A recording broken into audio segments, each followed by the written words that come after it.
Hello everybody and welcome back to the Triple Crown Wargaming Studio where you join me, the Oracle, him, the Loremaster, and him, the Chieftain. Hi. He speaks. I'll speak for your deep dive. Oh, yeah, you're too kind. And Max has spoiled it already. Ladies and gentlemen, we are doing a deep dive today and we are back with none other than the Empire of Man.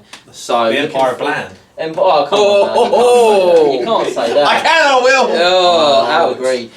So, normally with these we would go through army-wide compositions, army special rules, book-specific laws, things like that. Obviously, the Empire, Max alluded to the Empire of Bland, which I wouldn't necessarily say, I was quite but good. I like that. they do have no army-wide special rules and they don't have a law of magic, so... You know, it's not looking good. We are following the order of. So we're literally just going to start following the order of the book. So you can follow along at home. Hey, you too can. Hopefully there'll be some pictures we can. Oh, there's some fantastic pictures. I already know the one I'm going to look at. There's some fantastic. Where is he? Where is some fantastic pictures that we're going to mock as we're going through this. But we will get to that when we get to them. Heads are gone. To start, we are just going to look at the Grand Army composition list. Now, for characters, obviously up to 50%, same as everybody else. You can have 0 to 1 General of the Empire or Grandmaster per 1,000 points. Reasonable. So, yeah, pretty standard, to be honest. 0 to 1 Lector of Sigmar or High Priest of Ulrich per 1,000 points. Arch-Lector of Sigmar. I don't know why it's not the Arch-Lector. Whenever I see Lector of Sigmar, I just think Lectern. I think he's a bench. I think Hannibal. Well, the benches, you know, the lecterns when they put the It's books. It's the pulpit. The pulpit. Yeah, when they put the Give the books. sermon from. Yeah, That's yeah. why he's a lector. The Hannibal Lector of Sigmar. Terrible. Gives the sermon. Anyway, you can have in any number Captains of the Empire, Wizard Lords, Master Mages, Chapter Masters, Witch Hunters, Priests of Sigmar, Priests of Ulrich, and Empire Engineers in any combination. Which is good because you're going to want You're going to want a lot of them, but it's a staggering amount of characters, this book. And then 0 to 1 War Altar of Sigmar taken as a mount for a Lector Arch-Lector. of Sigmar. That should be So 0. there's only one of those. You can only 0 have war one. always a Sigma. 0 to 1. I did say that. I don't know. No, I said it should say 0. 0. Yeah, exactly. Yeah, I mean, it's very good. You get to take as many level 4s as you want. I think you need them. Every other army is like limited to 1 level 4 per 1,000 points. Almost every other. We're going to get into it, but I think guys, you need them. They need loads. So cool. they're not that bad. They're not that hampered. They've by got the probably the largest access to characters in the game. I think they've got the most character entries out of anyone. I'm not sure. Goblins and Orcs and Goblins, I reckon I got more. No, because there's no Savage Orcs anymore. They've yeah, got like maybe. 12 characters, mate. Empire. So core, Yeah. Cool. at least 25% of your army must be spent on 0 to 1 unit of veteran state troops per 1,000 points, which are better but still not great, but probably the ones you would take. If you're going to take state troops. Well, you go. Really. State troops, state missile troops, free company, Empire Archers and Empire Knights in any number. The Empire Knights being there saves this entire course. Yeah, the Empire Knights not being 0 to 1 makes this not very interesting. terrible. I think the best lists I've seen don't have any of them in either. Empire Knights. Yep. They just take missile troops. It's all shooting troops. Yeah, Yeah, all I shooting all the suppose. time. But yeah, you're not going to take state troops. If you're going to take state troops, you take veteran state troops. Which you can have 1 per 1,000 points. Woo! Yeah, let's go. Special. Special. You can take 50% of your army's points in special. Decent. 0 to 1 units of Inner Circle Knights per 1,000 points. Any number of Empire Greatswords, Pistoliers, Outriders, and Demigriffs. No, we're talking. I don't know why they're not 0 to 1 per 1,000 as well. I'm quite Because happy they with need that, to do something. They need to have something. Let them live, Max. And you take 0 to 3 war machines chosen from the following list per 1,000 points. A great cannon and a mortar. It's very generous. So you can take 6 great cannons in an army into those Yeah, points. yeah. It's very generous I mean, allowance. you could. It's a Why? very generous allowance. It is a very generous allowance. The Demigriff Knight not being limited, it does help out this list. Yeah, massively. I think so. I would argue it They're the best saves. choice, aren't they? I'd So- argue it saves the list. Yeah. Rare then. Yeah, up to 25% of your army standard. Flagellants in any combination. It's not bad. 0 to 1 war machine chosen from the below list per 1,000 points. A little bit more aggressive this one. I don't really understand how we get from 3 to 1. But maybe when we get to the Hellblaster Volley Guns rules, you will see why. Yeah, it's The Hellblaster Volley Gun, yes. Or the Hellstrom Rocket Battery. No. No. not that And 0 to 1 Steam Tank per 1,000 points. So again, relatively They're generous. good. They're solid. Up to 20% in Mercenaries. You know, like there's no mercenaries for them yet. Bone Grinder Giant. They can't take it. Bone Grinder Giant specifically is Orcs and Goblins, Warriors, or Beastmen. Nice. And then allies up to 25%. Any Empire of Man Army of Infantry composition list, which we're yet to see. One day we may well get a. Sure we will. There's no may. Well, we will get the Arcane Journal for them, but no one knows when at this stage. Nope. I think they're probably going to be last.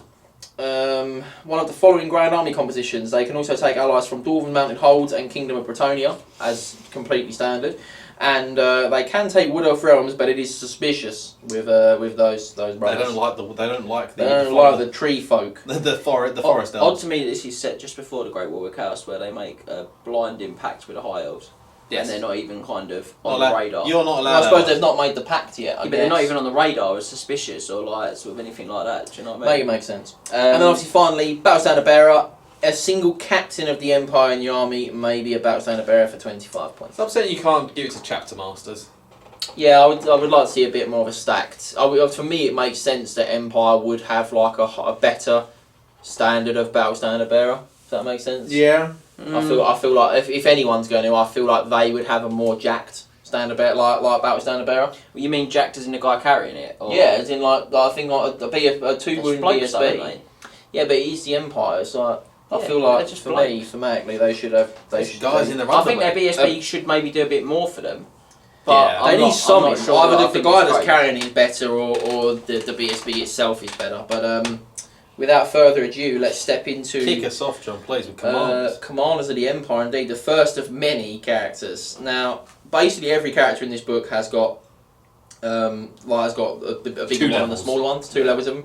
So I'm going to try and tear through this. I suppose we can all try and tear through these as quick as possible. So we start with the Commanders of the Empire. You have got the General of the Empire and the Captain of the Empire. They are both Movement 4, both Weapon Skill and BS 5, both Strength and Toughness 4. The General has 3 wounds, whilst the Captain of the Empire only has 2. The General is Initiative 5 with 3 attacks, Leadership 9. And the Captain of the Empire is Initiative 4 with 2 attacks, Leadership 8. Now, the Captain is 45 points compared to the General at 90 points. Half the points cost for what? 1 less wound? Like the stat line, I think that's seriously good. I'm not sure. They've lost an attack, haven't I'd pay 20 points for the attack. I'd pay at least 25 for the wound, if not a bit more, and that's basically paid the 45 points. Yeah, I just think without the leadership, which is huge for Empire. Yeah, so I can see what you're saying. I think it's alright, to be fair. I think they've absolutely gutted the Captain. Yeah, he's lost an attack, hasn't he? He's lost an attack, a point of initiative. Oh, he lost initiative as well? Yeah, he used to be initiative 5. If we're talking about in comparison, I know in this we're talking about in comparison buff, to the General of the Empire, rather than comparison to 8th edition, because we'll be here all day if we're comparing. Well, but I'm saying 2 attacks is rubbish for a character. It's absolutely garbage. I think for 45 points, I don't think it's that bad. I think it's all right. I don't think it's bad. I don't skill 5, strength 4. I don't think it's bad for 45. But anyway, let's get on to the options. May take one of the following weapons: additional hand weapon, great weapon, halberd, lance if appropriately mounted, handgun or a longbow. You can say a longbow. But he may also take one of the following: pistols or a brace of pistols. He can take shield. He can replace his light armour with heavy armour or full plate armour, which you would definitely take full plate armour. Maybe mounted, so we'll get some mounts later on, but he can be mounted, which is good. General of the Empire can take 100 points in magic items, and Captain may take 50 points. They have the special rules Hold the Line and Rallying Cry. No special rules at all. Yeah, it really is for like supposed to be the General. He's got 2 special rules. Hold the Line. The character may character in any unit they have joined automatically passes any panic tests they are required. That's actually a good rule. It's actually good in this edition. In this game. Is good. I think the lack of... We'll get into this across the whole book, but the lack of special rules is so sad. It's screaming. They just don't have any, and they took away all the unique Empire special rules and put them as USRs for everybody. Yeah. You can still get them though, like you can. Yeah, it just means that other armies. Everybody has them, so you just lost that flavour the Empire had. Would you say it's bland? If it was a spice, it might be flour. Thickens it up, but it doesn't add anything good. That's actually a good analogy. And I'm going to let you move on to the Empire Wizards, James. Just before we go, Hold the Line is a good rule, and Rallying Cry is good. Rallying Cry is solid. Their leadership across the board is not that great, They are going to need all the help they can get. I do want to say they're actually two good rules. Both these guys can take full plate armor. Yeah, the aspiring champion and the exalted hero from Warriors Chaos cannot take full plate armor. Oh, okay. Well, I tell you what, if you want to trade your stat line for either of those stat lines, my heart bleeds for you, mate. Yeah. Oh, I want full plate. I want full plate armor. Could he take full plate knave? They come with 4 points. They come with it. They Oh yeah, the armour savers changed in general across the game. Right? Yeah. So, sounds like you're wiring over nothing. Look, the reason you take these guys is mounts. Is for the mounts. We'll have a look at some of the mounts later. But there's a mount. There's one mount you take. Yeah. So Empire Wizards, I'm going to get cracking on this. So we've lost our Colleges of Magic. That's a big change to the actual kind of rules of the game itself. But in place, we've got the kind of these guys have got the most access to laws of any wizards. They get more access than in the game. So infantry again, just regular infantry. Movement 4 for both the Wizard Lord and the Master Mage. So that's what would have effectively been your level 4, your level 2, if you like. Weapon skill 4 for the Wizard Lord is actually really nice. Versus 3 for the Master Mage. Both have got ballistic skill and strength for 3. Toughness 4 on the Wizard Lord was maintained from earlier sets of rules. Toughness 3 for the hero. 3 wounds for the Lord, 2 for the hero, both initiative 3. 2 attacks for the Lord, because Wizard Lords have 2 attacks now. 1 attack for the hero. And then leadership 8 for the Lord and leadership 7. Don't have particular issues with the stat lines. I think they're pretty reasonable and fair for what they're meant to be. Half the point, less than half the points for the Master Mage compared to the But I Wizard just as think well. that speaks volumes to how much having +4 is even But more important that's in the this thing, game I'm not than going it to was in wax other lyrical games. on the points on this one because in reality I don't think you're taking level 2s. You're not taking Master Mage, you're taking Wizard Lord. And you can take as many Wizard Lord in your army as you Particularly want. with that change to combined characters, Paul, there just feels like almost no reason to take level 2s. No. Well, especially no with the automatic changes dispel to dispels. with the dispel a combined range, pool and with the way dispel the works. way you have to beat your opponent Yeah, now, and you're that's only just getting no the point. 2 dice. I think I level 2s are almost defunct in this game. Lots of choice here. Battle magic, demonology, dark magic, elementalism, illusion, necromancy. Lots of options. Yeah. I think it makes sense that they get that much access. The only options they don't have is High and War. Which they shouldn't have. No. Yeah, they've not been taught by the high elves yet, and they're not orcs. Well, they can't learn high magic in the fluff, and I mean this may change now, but high magic's pure magic. It blends all the different winds together. Human minds don't have the lizard men. Human minds don't have the power to control that. It blows their brains out of their heads. So that's why they can only learn one. That's why they had traditionally separated colleges of magic. So yeah, nothing too exciting. Can be mounted. We'll look at the mount options. There are a couple that are good for a Wizard Lord. For wizards, can be level 4 for +30, can have 100 points magic items on your Wizard Lord. Your hero can be a level 2 again and 50 points respectively. Magical attacks come in Magic Res 1. That's nice. The free Magic Res 1. Nice. Again, whether you remember it is good a big in this thing. game because no special rules again. It's the theme of the army, mate. There's honestly about 3 things in the book that I have don't got think more there's a like point 3 in special rules. diving into that, so I'll pass to Max. No, Wizard Lords, you're going to take a lot of Wizard Lords. To be honest, you're going to be taking a lot of I mean, I just think Wizard Lords are the way. The fact they're not limited tells me how the army's meant to be played. They're not limited, and you get the most access more than any other army. I think Empire having 2, you've probably got most of these good lists are going to have 2. I think Empire are largely going to be bombard and countercharge. I really do. I just can't see them really going out and winning points too easily. Bar maybe filling your army up with as many demigriffs as possible and maybe some griffins. But I think reality they're much better at bombard and counter army, and your battle wizard lords give you a lot for bombard and counter. They give you the bombard. Max, do you want to do Masters of the Nightly Orders? Masters of the Nightly Orders, the big boys. These guys are stacked. Yes. Yeah, they're much better. So you have Grand Masters and Chapter Masters, your Lords and Heroes equivalent. They don't have movement value because it's based on their mounts. They have to be mounted. They do have to be mounted because they are heavy cavalry at the start. So the Grand Master up to skill 6, the Chapter Master up to skill 5, the both skill 3, the both strength 4, both toughness 4. Grand Master has 3 wounds, the Chapter Master has 2. Grand Master initiative 6, Chapter Master initiative 5. Grand Master has 4 attacks, Chapter Master has 3, and Leadership 9 and 8 respectively. Yeah, very strong. The Grand Master stat line is stacked. It's really good. The Grand Master has 145 points, and the Chapter Master has 75 points. I think even he's very good at 75. Yeah, he's better than the Captain. That's why I said I want him to be much better than the Captain. Way better than the Captain. That's why I said I want him to be a BSB as well. Yeah, I agree. They are heavy cavalry, base size as mounts. They come with hand weapon and heavy armour. They may take one of the following: an additional hand weapon, a great weapon, or a lance. So The additional hand weapon is very odd in there. Yeah. Because they've got to be mounted as well. It's a very odd thing. I will say there was something they did in this edition. They just basically gave everybody access to everything. And I don't really know why a Captain of the Empire would have A longbow. Well, the idea there is that because Marcus Warheart's not a thing anymore. Why would a chapter master have additional hand weapons? Yeah, that one's the one that stands out to me. I don't mind the options on the captain. It's like, why would a Tomb King be able to be put on a skeletal steed? Yeah, I don't like that. Doesn't make any sense to me. I don't like it. They may take a shield. They must be mounted on one of the following: a barded warhorse, a pegasus, or a demigriff. The addition of demigriff is very nice. Huge. That's the power. Best thing about the power. Yep. We'll get to those later, ladies and gentlemen. That's where it's at. They may replace their heavy armour with full plate armour, which you're going to do, and both of those can do that. Yeah. The Chapter Master, a Grand Master, may take 100 points of magic items. Chapter Master may take 50 points of magic items, and we've got some special rules. Yeah, actual special rules. Most of the book. Yeah, they come with counter charge, first charge, immune to psychology, master of battle, rallying cry, stubborn, swift stride, and veteran. Really, they are ace, mate. Master of Battle, if this model joins a unit of Empire Knights, Inner Circle Knights, or Demigriff Knights, they will gain the Immune Psychology special rule. Should this model leave a unit it has joined for any reason, that unit loses this special rule. So good.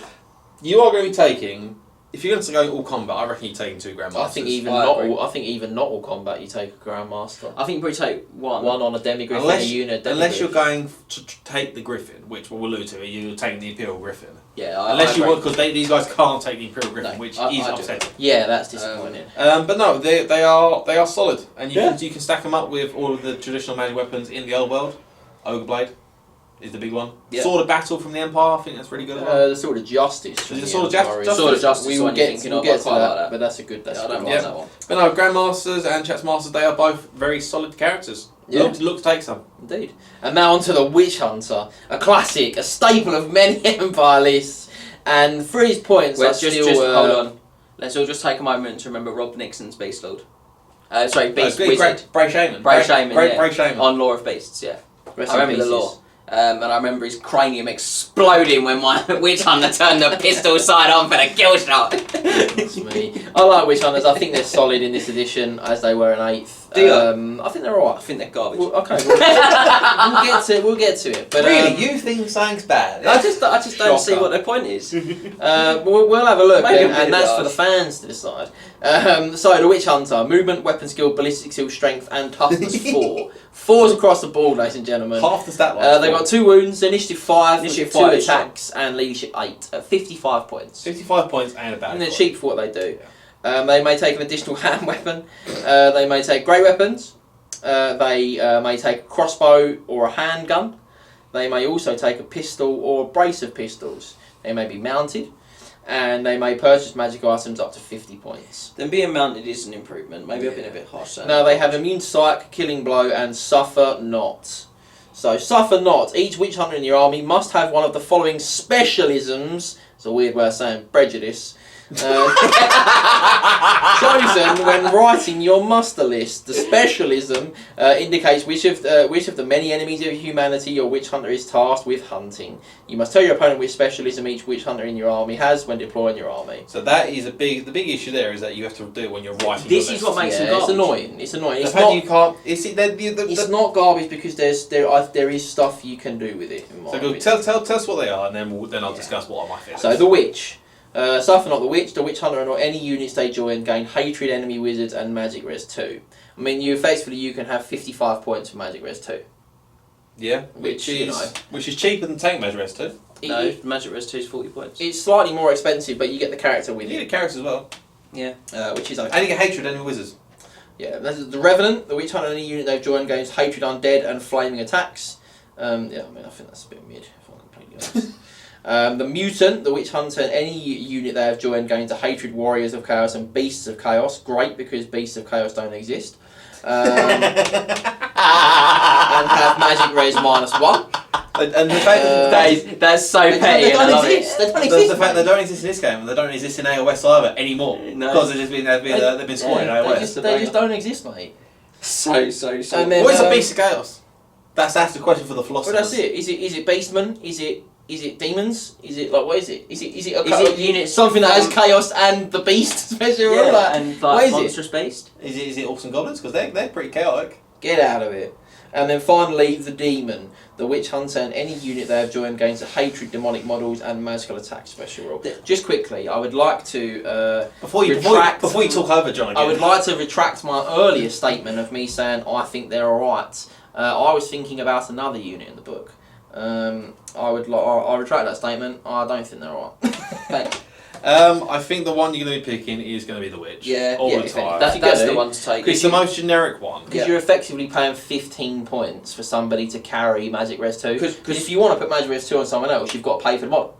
Because most armies will have wizards. Most, yes. Not all, but most. Yeah. There's only one other game that won't have wizard. Whereas you might not be fighting undead. You definitely won't be fighting basic house, and you might not be fighting demons. And in fact, I'd argue particularly for demons. Demons are unsupported, so you're not even going to see them at events. So and half of the undead models are unsupported. Vampires are unsupported. Only I will say it's demonic models, so that also includes stuff like demon princes and stuff like that. If they're demonic, I guess. That is true. Yeah. Do you know what I mean? Well, demonic models. Just demonic models ain't a rule. The rule is demonic. It's obviously, you know, I mean, there's common sense. There's common sense to it. I think you're going to take the Witch, if anything. Yep. You're effectively paying 15 points for Magic Res 2. You chuck him in a unit of missile troops, and those missiles have got hatred against wizards. Yeah, but hatred is a combat only rule. I thought it was a shit. Hatred's reroll failed hits in combat. Okay, so you don't do that. But you're paying 15 points for Magic Res 2. You get to keep the killing blow on your shooting attacks if you take any shooting attacks. You take the pistols on him, I think. Brace the pistols and hope for the best. You've lost Sniper though, which is upsetting. Yeah. And you've also lost the option to declare that Demon Prince a heretic. Yeah, I missed the shout abuse. I mean, to be fair, you are right. You know, I mean, if he can get if he can suffer not the demon, when he fights that Demon Prince, he'll still die in exactly the same way as if he didn't have that role. But he might killing blow that Demon Prince if he's lucky. That would involve him actually attacking. There's a strike's first sword, I think. Oh yeah, I'm going to invest in that on this guy. You might be funny. If you I mean, Warrior Priest of Sigma. No, we're gonna let Max take this one because I know he's a big fan of these models, and you can take the next one because I know that you're a big fan. Because you need to learn the rules. You need to learn the rules for these priests, don't you, son? Get on with him. Warrior Priest of Sigma. So we have the Arch Lector of Sigma. Say his name. He is. Say his name. No. Say his name. Say his name. Arch Lector of Sigma and the Priest of Sigma. So they're both movement 4. Weapon skill 5 for the Arch Lector. Weapon skill 4 for the Priest. Blitz skill 3 for both. Strength and toughness 4 for both. 3 wounds for the Arch Lector. 2 wounds for the Priest. Initiative 5, Initiative 4. 3 attacks, 2 attacks. Leadership 8 and Leadership 7. 110 points compared to 60. The fact a Lector of Sigma is only Leadership 8 is mad to me. Yeah, well they were Leadership 9 before, weren't they? It's it's really poor. They literally are like religious zealots. Yes. Yeah. So they are regular infantry and they come with hand weapons and light armour. They may take one of the following: an additional hand weapon, again, a great weapon. They actually make sense They on made them a though, model because they've got double hammer. Yeah. So I'm okay with that one. May take a shield. They may replace their light armour with heavy armour. Yeah, good. They may be mounted, see page 55, and the Arch Lector may purchase 100 points of magic items, and a Priest may purchase 50 points of magic items. Yeah. They come with magical attacks, Magic Res 1, so same as the Wizards. Yep. And Prayers of Sigma. And the Prayers of Sigma are the following. During the command subphase of their turn, this character may attempt to invoke Sigmar's blessings by chanting a single prayer from the list below and making a leadership test, using their own leadership. If this test is passed, the prayer takes immediate effect. Hammer of Sigma. Until the next start of turn subphase, this model is mounted any single friendly unit within its command range when this prayer is chanted. May reroll any to hit or wound rolls of natural 1 made during the close combat phase. Very good. Yeah, he's good. There is an asterisk below though. Note, if that more than one friendly unit is within the command range when this prayer is chanted, you must tell your opponent which unit is affected. It only affects 1, yeah. Yeah, that's a bit upsetting. Shield of Faith. Until your next start of turn subphase, this model is a single unit that is within its command range when this prayer is chanted. Has a 5 at ward save against any wounds suffered during the shooting phase. So this is not where you want it to be. Big change, yeah. It used to be a combat spell we'll get on to the changes of these because I've got some thoughts. Yeah. But and then the last one I think that's a big hit. The last one is Soulfire. A single enemy unit this model is engaged with in combat with immediately. Engaged in combat with. Oh, there should be a comment. There should be a comment there. That's what it's going for. Immediately suffers D6 strength 3 hits with each with an AP of -2. These hits are flaming attacks and magical attacks. It's just. Though it's also worth mentioning that the prayers can't stack. No, the note that also the effects of these prayers on friendly units are not cumulative. In other words, a friendly unit cannot be affected by the same prayer more than once during the same turn, but they can be affected by different prayers. If you have loads of priests. She wouldn't. I think that priests have been nerfed so the hard. loss of hatred hurts them. It's more the prayers, mate. The prayers used to be a spell that you would cast. You could cast all 3 of them in a turn if you wanted, and you could consistently cast them. They are now, you can have one, and you have to roll a leadership test that you can't re-roll, and everybody's leadership has been nerfed across the book. Yeah, where they're massively reduced. Previously you could, a single priest could do all 3 prayers. You can now do 1 prayer per priest. Yeah, and the war altar, we'll get to that later, but it ain't worth taking anymore. It's disappointing. Hammer Sigmar's decent. I like Hammer Sigmar. Good, best one by a mile. Soulfire's too weak. The strength's not high enough. Shield of Faith is Shield of Faith and shooting phase, and shooting these days. It's pretty much it's unchanged. So situational. Yeah. Like, it's worth having. Oh yeah, I'll pop it. But then again, all of it relies on you passing the leadership test. If you've got a on the priest, cheap one. if you've got a priest and you roll an 8, that's it. You're not getting it. You can't count on it, and that's the problem. That's why I think they're so bad. Is that you can't count on that. There's going to be that turn when you need those saves or you need those re-rolls, and you're going to fail a leadership test and you're done. They're not veteran. So they don't get to re-roll, they don't get any re-rolls. The BSB doesn't give them re-rolls anymore. It's a flat roll. Again, that's something they could have done with the BSB for Empire specifically. You get to re-roll, command phase leadership tests. It would make sense. Maybe. But they didn't, But no, Warrior Priest, I think that my big thing they lost the benefit of hatred for the unit. Yes. Which is a big thing for me, because that was one of the stacks that Empire needed in combat to have that sort of thing. Consistent and good. Yeah, when you've got a very average stat line, you need a bit of support to actually get the hits in.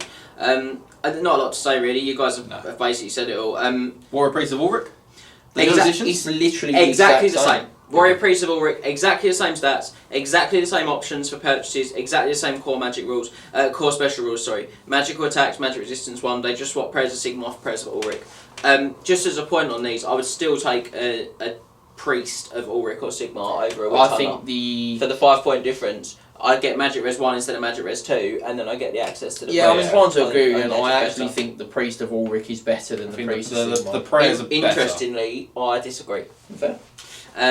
But we'll have a chat about it. So exactly the same way you invoke the prayers in the command phase, same kind of deal. You've got Battle Howl until the start of the until your next start of turn sub-phase. The model and a single friend unit in command range makes a charge roll. You can add D3 to the charge result. But it only affects infantry or cavalry. Fairly affects cavalry is good.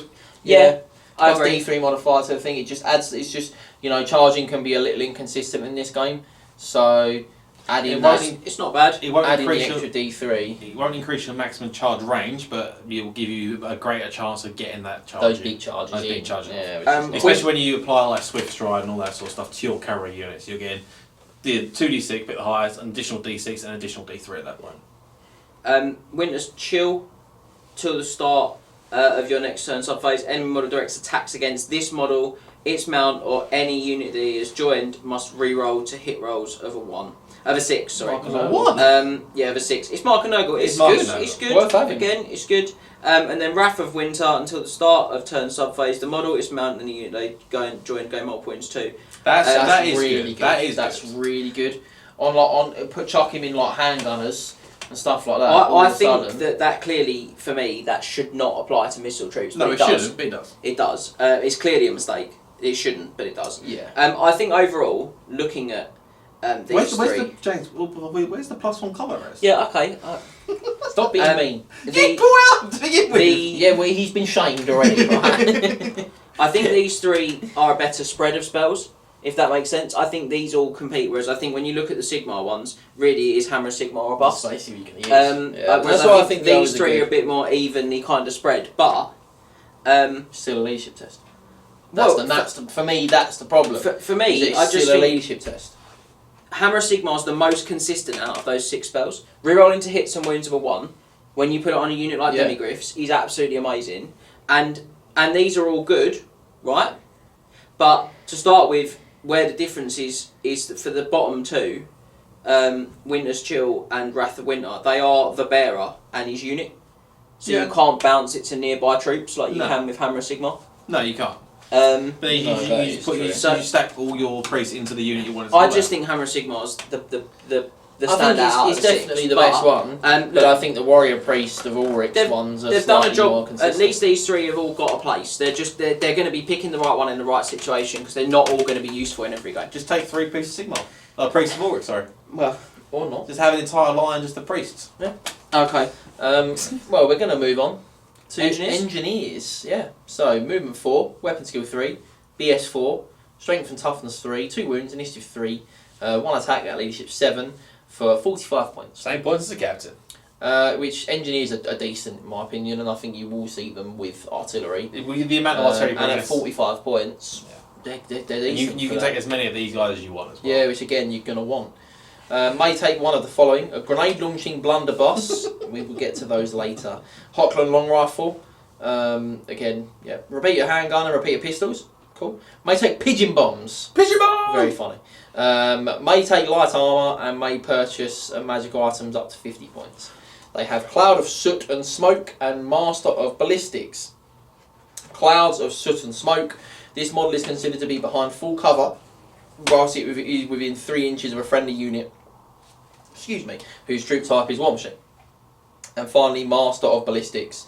Unless this model is fleeing or engaged in combat, once per turn, a friendly Empire War Machine that is within its command range can either use the model's ballistic skill characteristic or reroll a single artillery dice. That's why you're taking these guys. Yeah. And that's why 45 points for chucking ballistics. BS4 on someone or re-rolling that artillery dice. We'll get to the artillery later and you'll see that engineers are well worth But saving. it's the fact you can do the Master Ballistics and still shoot himself. Yeah, So if he's taking like a I hot think long you chuck a rifle, Hochland long rifle on him. Again, which we'll we'll get to those, but which is probably the option you are going to take. Yeah. You can And still you get to use use that. that sick model of the engineer with a Hochland long rifle as well Yeah. from 8th. Really nice. So you get to Oh, do do. you not like it? No. Oh. Sorry. Oh. Not for me. You could also put a powder monkey on a barrel. You can put a powder monkey. Yeah, that's a classic. You are going to see a lot of artillery in Empire, and you're probably going to see a lot of engineers to go alongside them. I think you'd probably see at least 2 engineers at least. Yeah. Two Well, you're going to engineers, see two Hellblasters, a piece bodyguards, I of think, in the best engineer. lists. You're going to see an engineer per piece of artillery, really, and most of the artillery you're going to see is Hellblaster volley. I don't know if probably you going bother to with see. your cannons or your 2. mortars for engineers. Well, you're not but taking mortars. So. you might. They're not The terrible. mortars are terrible. We'll see. But they are The mortars terrible. aren't in this book. There's the stat line mortar ain't in this book. The mortar is in this book, but the stat line isn't. The stat line's in the main rulebook. Mortars are trash. I don't Let's know. move 3 on. of them were in a list that did very well at a tournament me and Max were looking at. Mortars are trash. Last But I week. think that's purely because they were taken just over saturation. Bucket loads of saturation. Mortars are- I They think did they're okay. rubbish, I don't but think they're very good, but I That's think the last character. they could work. That was the last character. They're all those characters we've gone through them like lickety split. I don't know. Have we? I say we got through them. I mean, so Um, lickety splits. Lickety split. Let's get out of it. Character mounts. All gets a bit long in the Higgledy, tooth. higgledy, piggledy. Character mounts then. So a general of the Empire or a captain of the Empire may be mounted on a barded warhorse, an Empire warhorse, a Pegasus, a demigriff, a Griffin, or the Imperial Griffin. That's generals of the Empire only. Why a Grandmaster can't go on the Imperial Griffin? He's scared of heights, mate. Stupid. Because he's supposed to be with his knights. Yeah, I get that, It's but part of the also everybody else in the game has access to a decked combat character on a big monster, Yeah, except for the That general of the Empire. Empire, mate. He ain't a Grandmaster. He's We'll not. look at that. Wizard Lord, Master Mage, or Witch Hunter may be mounted on an Empire Warhorse, a Pegasus, or the Imperial Griffin, which is Wizard Lords only. A Grandmaster or Chapter Master must be mounted on one of the following: a Barded Warhorse, a Pegasus, or a Demigriff. Demigriff every time. And an Archlector of Sigmar, Priest of Sigmar, High Priest, or Priest of Ulrich may be mounted on a Barded Warhorse, an Empire Warhorse, or 0 to 1 War Altars of Sigmar, which are for the Archlectors only. Right, so we'll just bounce through these a bit quick. The Barded Warhorses are heavy cavalry, they're 30 by 60 bases, movement 7, weapon skill 3, strength 3, initiative 3, 1 attack. They're just your standard kind of cavalry mount. They come with counter charge though, first charge and swift stride, very good. So Yeah, that's your Knight horse. The Yeah, one and below they're it is- barded as well. Yeah. So that's a knightly Yeah. horse. An Empire Warhorse was the other one that could be taken on your captains, your wizards. Look, basically everyone can take an Empire Warhorse. No. Apart from the Chapter No, Master and Captain Grandmaster. and Grandmaster Wizards, or yeah. Chapter Master. Oh, sorry, yeah, I've just seen the lectures can. Apologies. So weirdly, it keeps the 30 by 60 base, keeps Yes. the big base, but I think that's because all their cavalry went up. But this one's light cavalry, so it comes with fast cab and swift striders. Its special rules. Its movement's increased to 8. Everything stays the same. It's 4 points cheaper. It's so you could add him to like a unit of pistoliers or something like that. I wanted Pistoliers, and we'll get to why we do Pistoliers later on. I'll do it to I'd put them in unit Yeah, outright. I mean same difference. So to put It's him in a same unit difference. like that, but again, I don't think you would bother. No. Pegasus, monstrous cavalry, very good, gives you 360 arc. Gives you +1 wound. Movement 8, but does have fly 10, which is where it's really spicy. Strength 4, initiative 4, 2 attacks. 30 points ain't bad for a Pegasus. They've also got counter charge and first charge and swift strike. So I'm a fan of those. I think 30 points is a really good price for those. I think I'm a big fan of the fact that it's got 360 like a sight. Yeah, 100%. Anything with 360 as flyer is breaks the game. Yeah, breaks the mechanics. Well, it breaks the mechanics. It doesn't break the mechanics because. Doesn't break the mechanics of rank and flank if I can see in all directions. No, because they've wrote the rules. It's not like it's a breaking of the game. It's specifically wrote like that. Yeah. It specifically breaks the mechanics. That's the point. Okay. Anyway, that's what makes it strong. No, I'm saying like it's not. It doesn't break the mechanics because it's designed that way. It's not a broken mechanic. It's designed. The core mechanics of rank and flank are that you have you have flanks and rears you can't see out of. Yeah, but you don't. So it breaks the core mechanics of rank and flank. I understand you're saying the game is designed to have this mechanic in it. That's great. That's what makes that really strong. Is that it breaks the core mechanic of you're supposed to have a front that you can and you're only supposed to see out of that. These guys can do it in all directions. It's massive. 30 points is an absolute steal for him. He's really strong. The Demigriff? 50 points. He's absolutely all include for the Grandmaster for me. Movement 7. It's also for like the General and Captain of the Empire. They can also take them. Can they? Generals of the Empire, Captains of the Empire can be on Demigriff. That makes no sense. All your combat characters can take. Yeah, Demigriffs are traditionally only for knightly orders because they have to be tamed by a member of knightly order. Final rites of passage. That's why it's stupid. Yeah, it doesn't make a lot of sense, but we'll go with it. But you'd put it on the choppy one, the Templars, the knightly order characters. Weapon skill 4, strength 5, really strong. They also have wicked claws, so they're -2 to your save in combat. These bad boys. -2. +1 wound for your character. Huge. Counter charge, first charge, swift stride. Also initiative 4, 3 attacks. Really strong. They lost a point of armor penetration from because they physically lost because they used to be effectively -3. Yeah, so whereas now they're -2 5. all the time. Yeah, but armor piercing was kind of wholesale reduced, so they're still top tier. Oh, they're really strong. They in fact, really they give me an extra wound. It's huge. In fact, I get a 4 wound. You take them without the extra wound. And barding. They keep the barding as well. Yeah, So they're really good. They're very much the mount. Demigriffs are very much the best thing in this book, guys. Yeah. There's no two ways around it. The strongest unit you've got is Demigriffs. The best lists seem to spam a lot of them alongside a lot of shooting at the moment. That seems to be the area of strength, and it's not really a shock because a Templar on one of those is a real handful to deal with. He will really fight For basically the best anybody. stuff in the game. So, moving on. Mounts we'll come back to towards the end because there's a couple of kind of the larger mounts, the monstrous type mounts that give you lots of extra wounds and stuff, which we'll have to come to at the They're end. all late game. Do you want to talk about men in their pants? Yeah, I absolutely do. Men in their pants and why you wouldn't take them. So we're on to infantry. Empire state troops. Now you have state troops and veteran state troops. I will go through the state troop stat line and the veteran state troop stat line straight after. So the state trooper is 5 points. He's movement 4, weapon skill, ballistic skill, strength and toughness of 3. He's got a wound obviously. He's also initiative 3, 1 attack, and leadership 7. The sergeant for an additional 5 points gets an additional attack. Now, no increased leadership, which is... No, but you don't get... They always were 7. They were always 7. Unit champs don't get +1 leadership. The fact they've retained 7, I think, is actually a massive win. I think when a captain is now only... when a wizard, warrior priest a is level only 2 leadership. wizard is 7. I don't mind a wizard being no better leadership than a regular man, but I do draw the line at my warrior priest being one. Yeah, that's weird. The priest being the same leadership as a guy that's just been woken up. Yeah. So yeah. Now veteran state troops, they are +1 weapon skill. That's it. And +2 points. But the additional 2 points. But the veteran state troop does get some extra rules. They do. So you're playing 2 extra points for +1 weapon skill and the stats, and +1 weapon skill and the extra special rules. If you're taking state troops, you're taking veteran state troops. Unless you there's just no reason why you wouldn't. Unless you reach the maximum that you're going to take, and you want to take more infantry for whatever If you wanted reason. to take more than 2 units of state troops at 2,000 points, you wouldn't have to. You'd have to start taking non-veteran. I'd argue that one veteran state troops is probably one too many. Potentially one too many infantry, let alone. So, but right. So the regular infantry, they are minimum size of 10+, 5+ if a detachment. Obviously, detachment rules are now in the core rule book rather than the Empire book. They have hand weapons and light armour. The entire unit may take halberds or thrusting spears, and the entire unit may take shields. Any units may upgrade a sergeant, standard bearer, musician, all for 5 points. Sergeant being the champion. Any units of veteran state troops may take the drilled special rule for 1 point a model, which you absolutely would, and may purchase a magic standard up to 50 points. And a veteran sergeant may purchase magic items of 25 points. This is just the same as every army's got now. Just Well, yeah. all your champions can take a magic weapon. Apart from the regular state troops. All your banners can take 50 points of magic items. Yeah, but I mean, because you've got the veteran state troops under the same heading, like all your units can access that almost all the time. Yeah. I mean, it's not everything is not all, as we know, but you know, there's a large amount of this. I think it's part of an idea of consistency they wanted to have, where every champion can kind of take 25 points in most armies.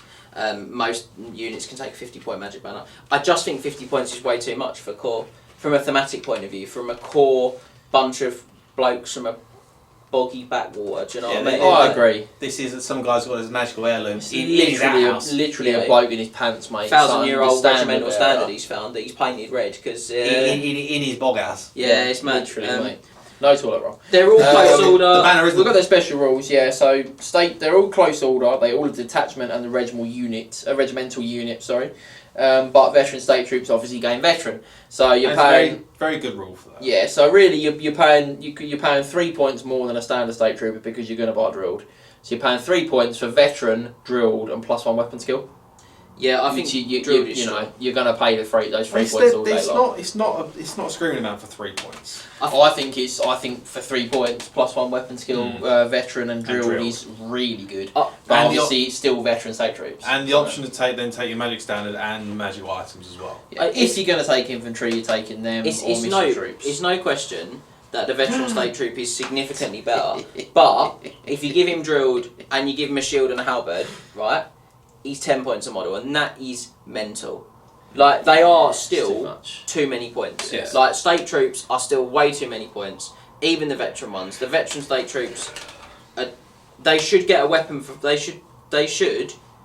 I don't know what you do there, whether they get a weapon for free or whether... In my opinion, they should have their halberd or their... veteran state troops should get their halberd or their thrusting spear for free. Yeah, the problem with that though is then your swordsmen, the classic swordsmen, don't really have a Empire swordsman. Yeah. Is that a thing? That's the thing. Yeah. They used to be weapon skill 4. And they used to be weapon skill 4 when the others were all weapon skill 3. That was the point. Everyone takes halberds. Yeah. But the pain there is, well, what do I do about my swordsman? And the answer is, this is where gutting out the special rules and gutting out the kind of unique stuff is the problem. But yeah, I'm sorry to say, they're just like so much infantry. They're just way too many points. It gets worse, mate. Particularly when I compare it to a missile state troop. So Stacey missed a picture that me and Matt were laughing about, by the way. This guy has been woken up. He's in his long johns, in his pyjamas, literally stuck on his feathered cap, grabbed his crossbow and marched across the But that's what Castles. Empire always wear. There's nothing wrong with that. Doesn't stop him from being funny. I don't know why it's funny. Page 58, bro's just in his pants. He looks a bit like our dad, mate. He does. If you're wondering what Mr. Lamin, the sire of the Lamin household, looks like, Lamin Senior, then go to page 58. He's just been woken up. Yeah. He's in his long Except john. he'd normally have more feathers in his hat, not only one. Normally a significant number of additional feathers. He looks so disgruntled that this orc invasion has woken him up. Yeah, because just so I'm clear, if orcs had invaded your town, are you telling me you'd be gruntled? No, bro's got no armour. He's literally in his pants, mate, with a crossbow, and he's got to fight off an orc horde. He's just like his wife gone, you need to wake up now, there's orcs out the door. I would be very gruntled if I was asked to fight an orc and I was only ballistic skill 3. Anyway, state missile troops, onto the profile. Movement 4, weapon skill 3 for both the trooper and sergeants. Bliss skill 3 for the trooper, bliss skill 4 for the sergeant. Very nice. And the rest of the stats are the exact same. Strength 3, toughness 3, 1 wound, initiative 3, 1 attack, leadership 7. 7 points a model, 5 extra points for the sergeant. Unit size is 10 plus, 5 if you take an attachment. They come with hand weapons and they come with crossbows. No armour at all. No armour at all. They can take it. Chronic, mate. The entire unit may replace crossbows with handguns for 1 point per model. The entire unit may take light armour for 1 point per model. Any units may take the full command, which is 5 points per model. And a sergeant may replace their crossbow or handgun with a brace of pistols, a Hochland long rifle and a repeater handgun. In 0 to 1 unit per 1,000 points may have drilled and purchase a magic standard up to 25 points. They are close order, detachments and regimental units. Discuss. They're good. They're You take them handguns like armour, they're 9 points a man. That's give them drilled, they're 10 points a man. You don't take light armour. You don't bother with drilled. It's just a waste of points. They're standing on the back line shooting. Yeah. Well, unless there's points when you want to drill them up to line hammer them so you get all the shots. But you just deploy them like that. but you might not. You can only add necessarily always 5 have to your the line space or whatever. by drilling them as well. What? Just a redress the ranks. Yeah, it's a redress the ranks, and a You just add reform just 5, uses all your movement, which is so a you just 5. reform them. Yeah, but then you lose you get the -1 for moving and shooting. But you get the -1 if you adjust the ranks as well. Do so you? Still Yeah, moving. he's still moving. Yeah. Oh, then you wouldn't bother. The -2. So 8 points of a handgun. 7 points for crossbow. I think they're both good I think choices. they're both good. You can now move with the handgun because they are ponderous. So you're -2 to hit when you move with a The handgun. same with a crossbow. Crossbow's ponderous? Yeah. Oh, Exactly. yeah, okay, yeah. That's why they're cheaper. Yeah. So you can now move with them. So that one of the big issues they used to have is that you can't move and shoot with them.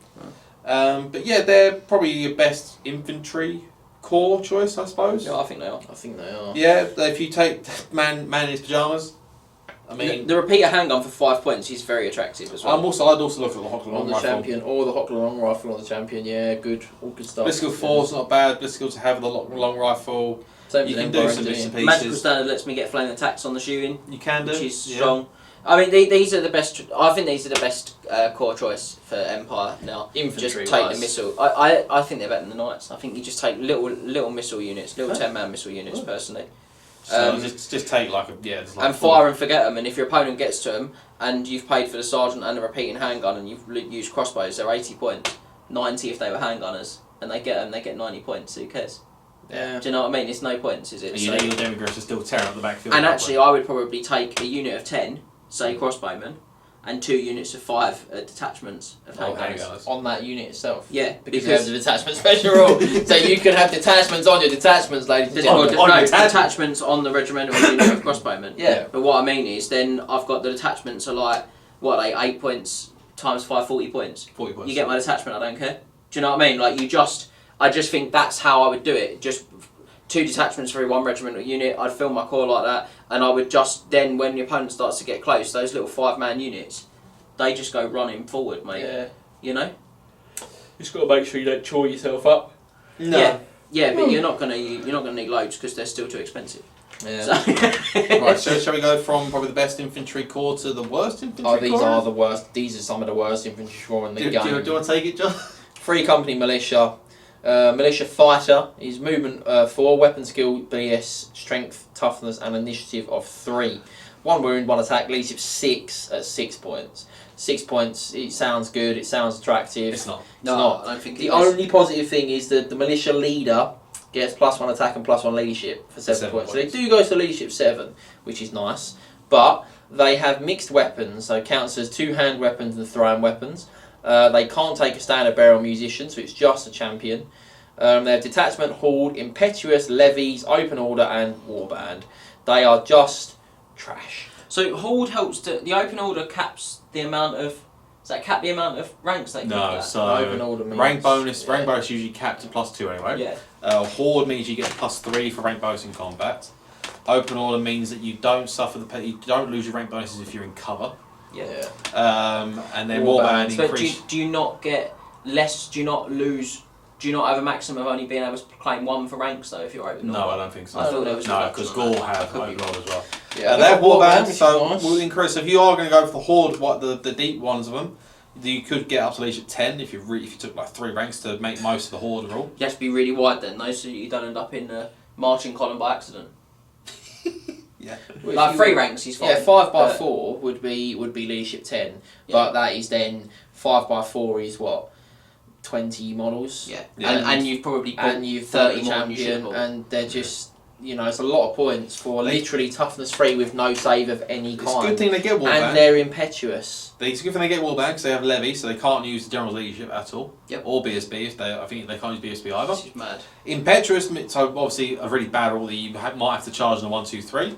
And you have warband to alleviate that, so you can re-roll the charges, but They're just trash, mate. they are bad. But They they're are just going to trash. run at the enemy, get pulled out of position, and get counter smashed because They they are are rubbish. they're the worst infantry. I genuinely think they're probably the worst infantry in the game. I agree. They also have no armour. Particularly at 6 points each. Yes. Maybe at 3 or 4 points each. Bit I of mean, an they're anvil garbage. unit, but 3 or they're 4 rubbish, points. mate. They're rubbish. 3 or 4 toughness points, 3, I'm interested. Strength 3 6. with no save. They've got 2-hand weapons. They're more expensive than a basic slate druid. Yes. They're terrible, mate. They are just rubbish. Yeah. They're just rubbish. Garbaggio. Cannot Big say miss. worse things about them. Something that I find really a bit disappointing when I go through some of these books and find big misses, and I think this game's been a really long time coming, and I don't understand how we get massive misses when you've had all this time to look at it. Yeah. That to me is a real disappointment, because I think they're great models. They're Free Company Militia. We'll leave What? Leave what? I've literally made a simple comment about Free Company Militia. I'm just saying leave the music of the game itself to another video. But they're great models. Yes. Which is such a shame, because they are a brilliant kit. They're very old and they still hold up well now. Yeah, really like them. Empire Archers, James.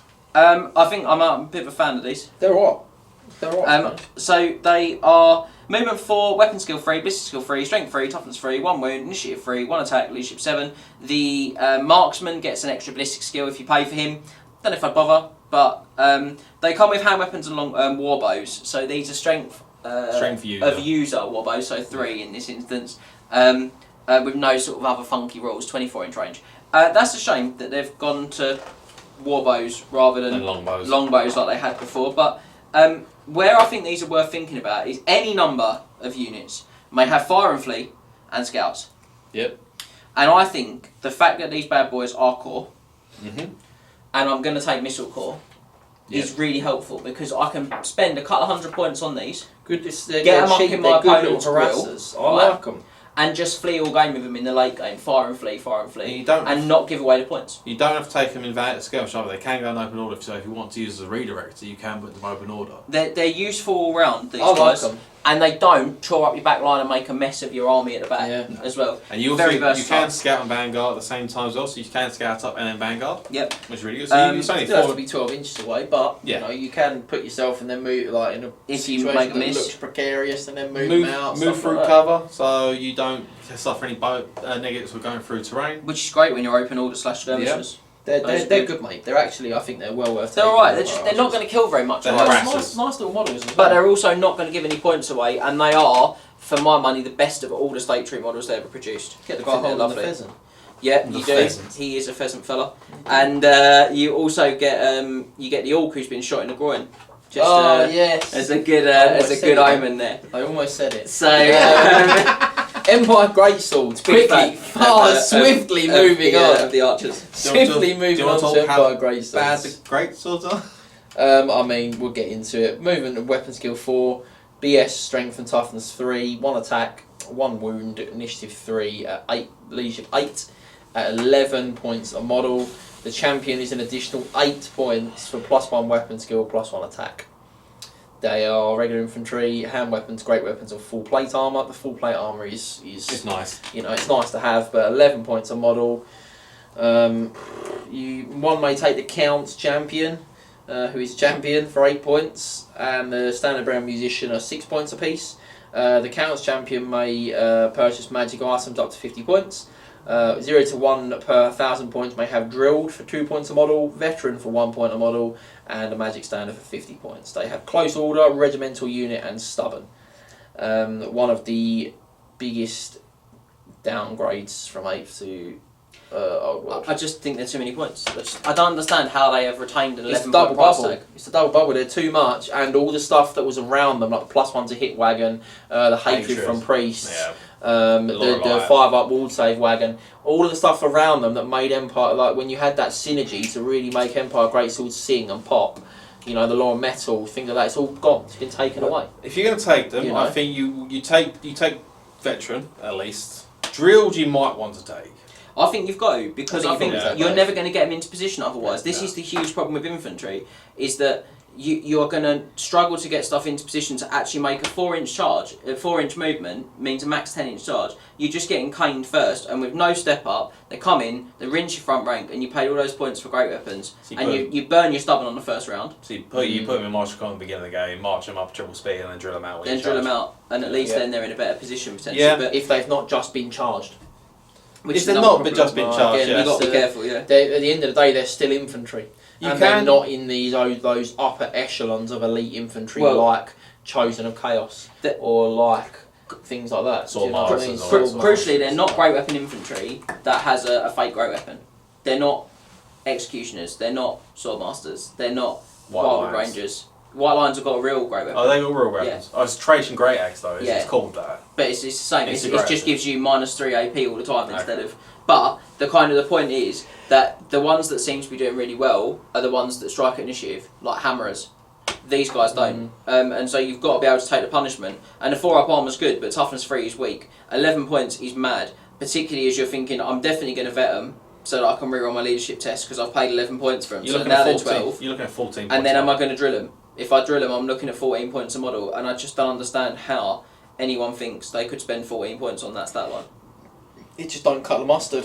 No, and Don't cut anything, stubborn to be isn't honest, what it used to be. It's a 1 turn only. And if you fall back in good order, and then if you're outnumbered, you can't use it at all because you can't fall back in good order. But it's still burn, isn't it? It's still burnt. Yeah, infantry is just, it's retained an elite price point, if you like. And a lot of infantry has. All the infantry we've discussed really so far has done this. It's retained an elite level price point in a system where being infantry is the worst thing you can be. So I don't understand how it can be the price it is versus looking at the price of other units around it. They're just so much more efficient with their unit types and their point types. Yeah. They're just, unfortunately, they're just great models. They're brilliant models. I love their models. I've painted 40 of them. So I think they're great. But Flagellants then.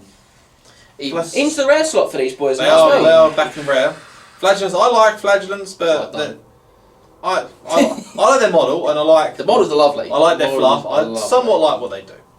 Flagellants, they are movement 4, weapon skill 3, blitz skill 2, strength 3, toughness 3, 1 wound, initiative 3, 1 attack, leadership 5, 13 points a model. The Prophet of Doom is the exact same apart from 1 additional attack for 7 more points.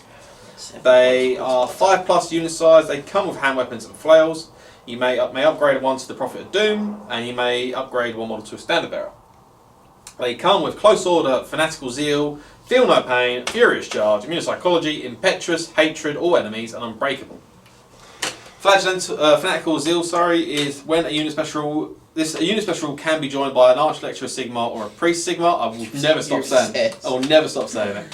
However, these are the only characters that can join this unit. An Archlecturer Sigma or a Priest of Sigma that joins the unit of Flagellants is considered to have the Unbreakable special for as long as they remain in the unit. Note that unit with Unbreakable special cannot normally be joined by a character. This rule provides an exception that represents the fanaticism of Sigmar's priesthood. And the last rule is Feel No Pain, so driven into... I'm not going to read the fluff, but I'm doing that. A model special rule has a 6-up ward save against any wounds suffered that were caused by non-magical attacks, or a 5-up ward save against non-magical attacks that are strength 5 or higher. So it's a blessing with a caveat. With a caveat. I think they're too expensive. They are 13. They are points too a model. expensive. They get the hatred. They lost the martyrdom, which was a real big thing they used to have. Which is fluffy. But they can go with the priests. They can go. So they can get reroll 1s to hit. Only Priest of Sigma. Which gives it a reroll and 1 5-up wound. ward against shooting, which is a unit Which is that a would shame, benefit because I from actually the 5-up ward think against these shooting. guys would benefit from the Mob wounds 2. Mark Points 2, mate. Yeah, Of course they would. with a great weapon. But that'd be good. these are unbreakable, and they are that. This to me means they do have a place because they truly can. They You hold put them in a up. marching column and just run them straight at the enemy. Yeah.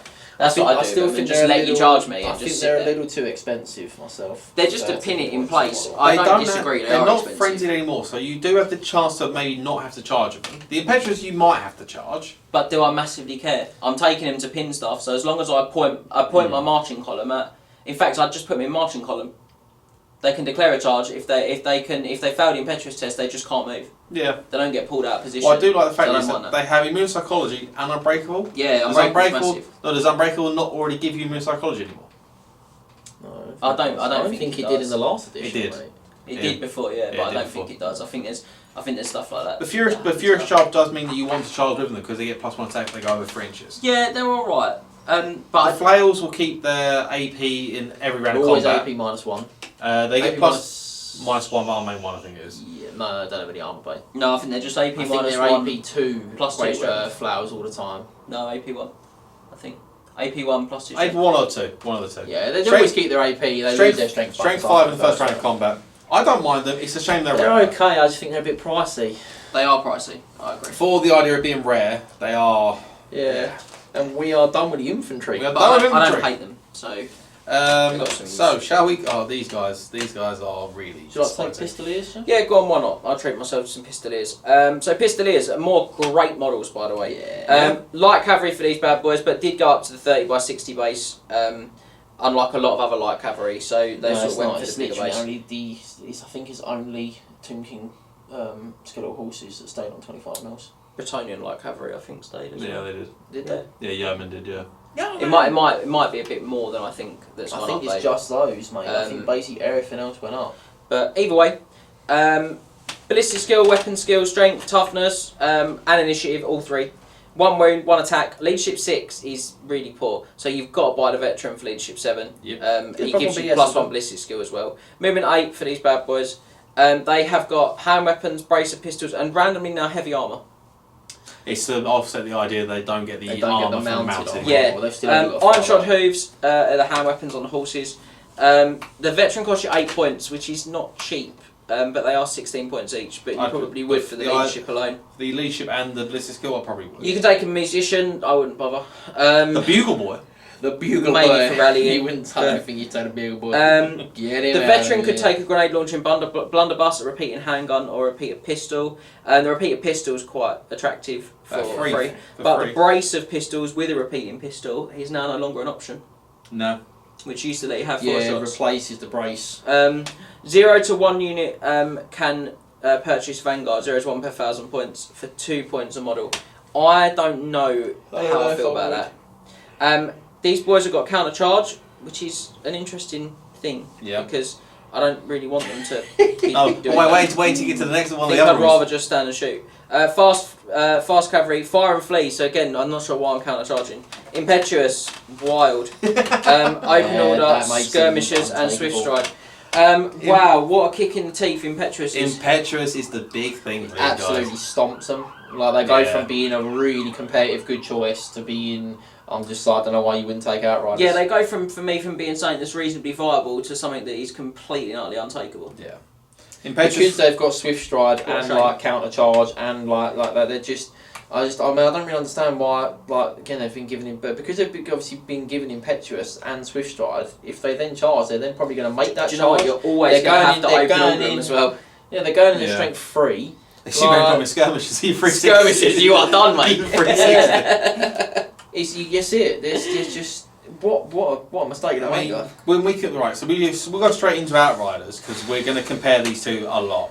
Yeah. So Outriders are weapon skill 3, but skill 4 now as well. Strength 3, toughness 3, 1 wound, initiative 3, 1 attack, leadership 7 for 19 points a model. So just quickly, I pay 3 points. I up my ballistic skill, I up my leadership base, which is massive, and I swap my brace for repeating handgun. And my champion is cheaper.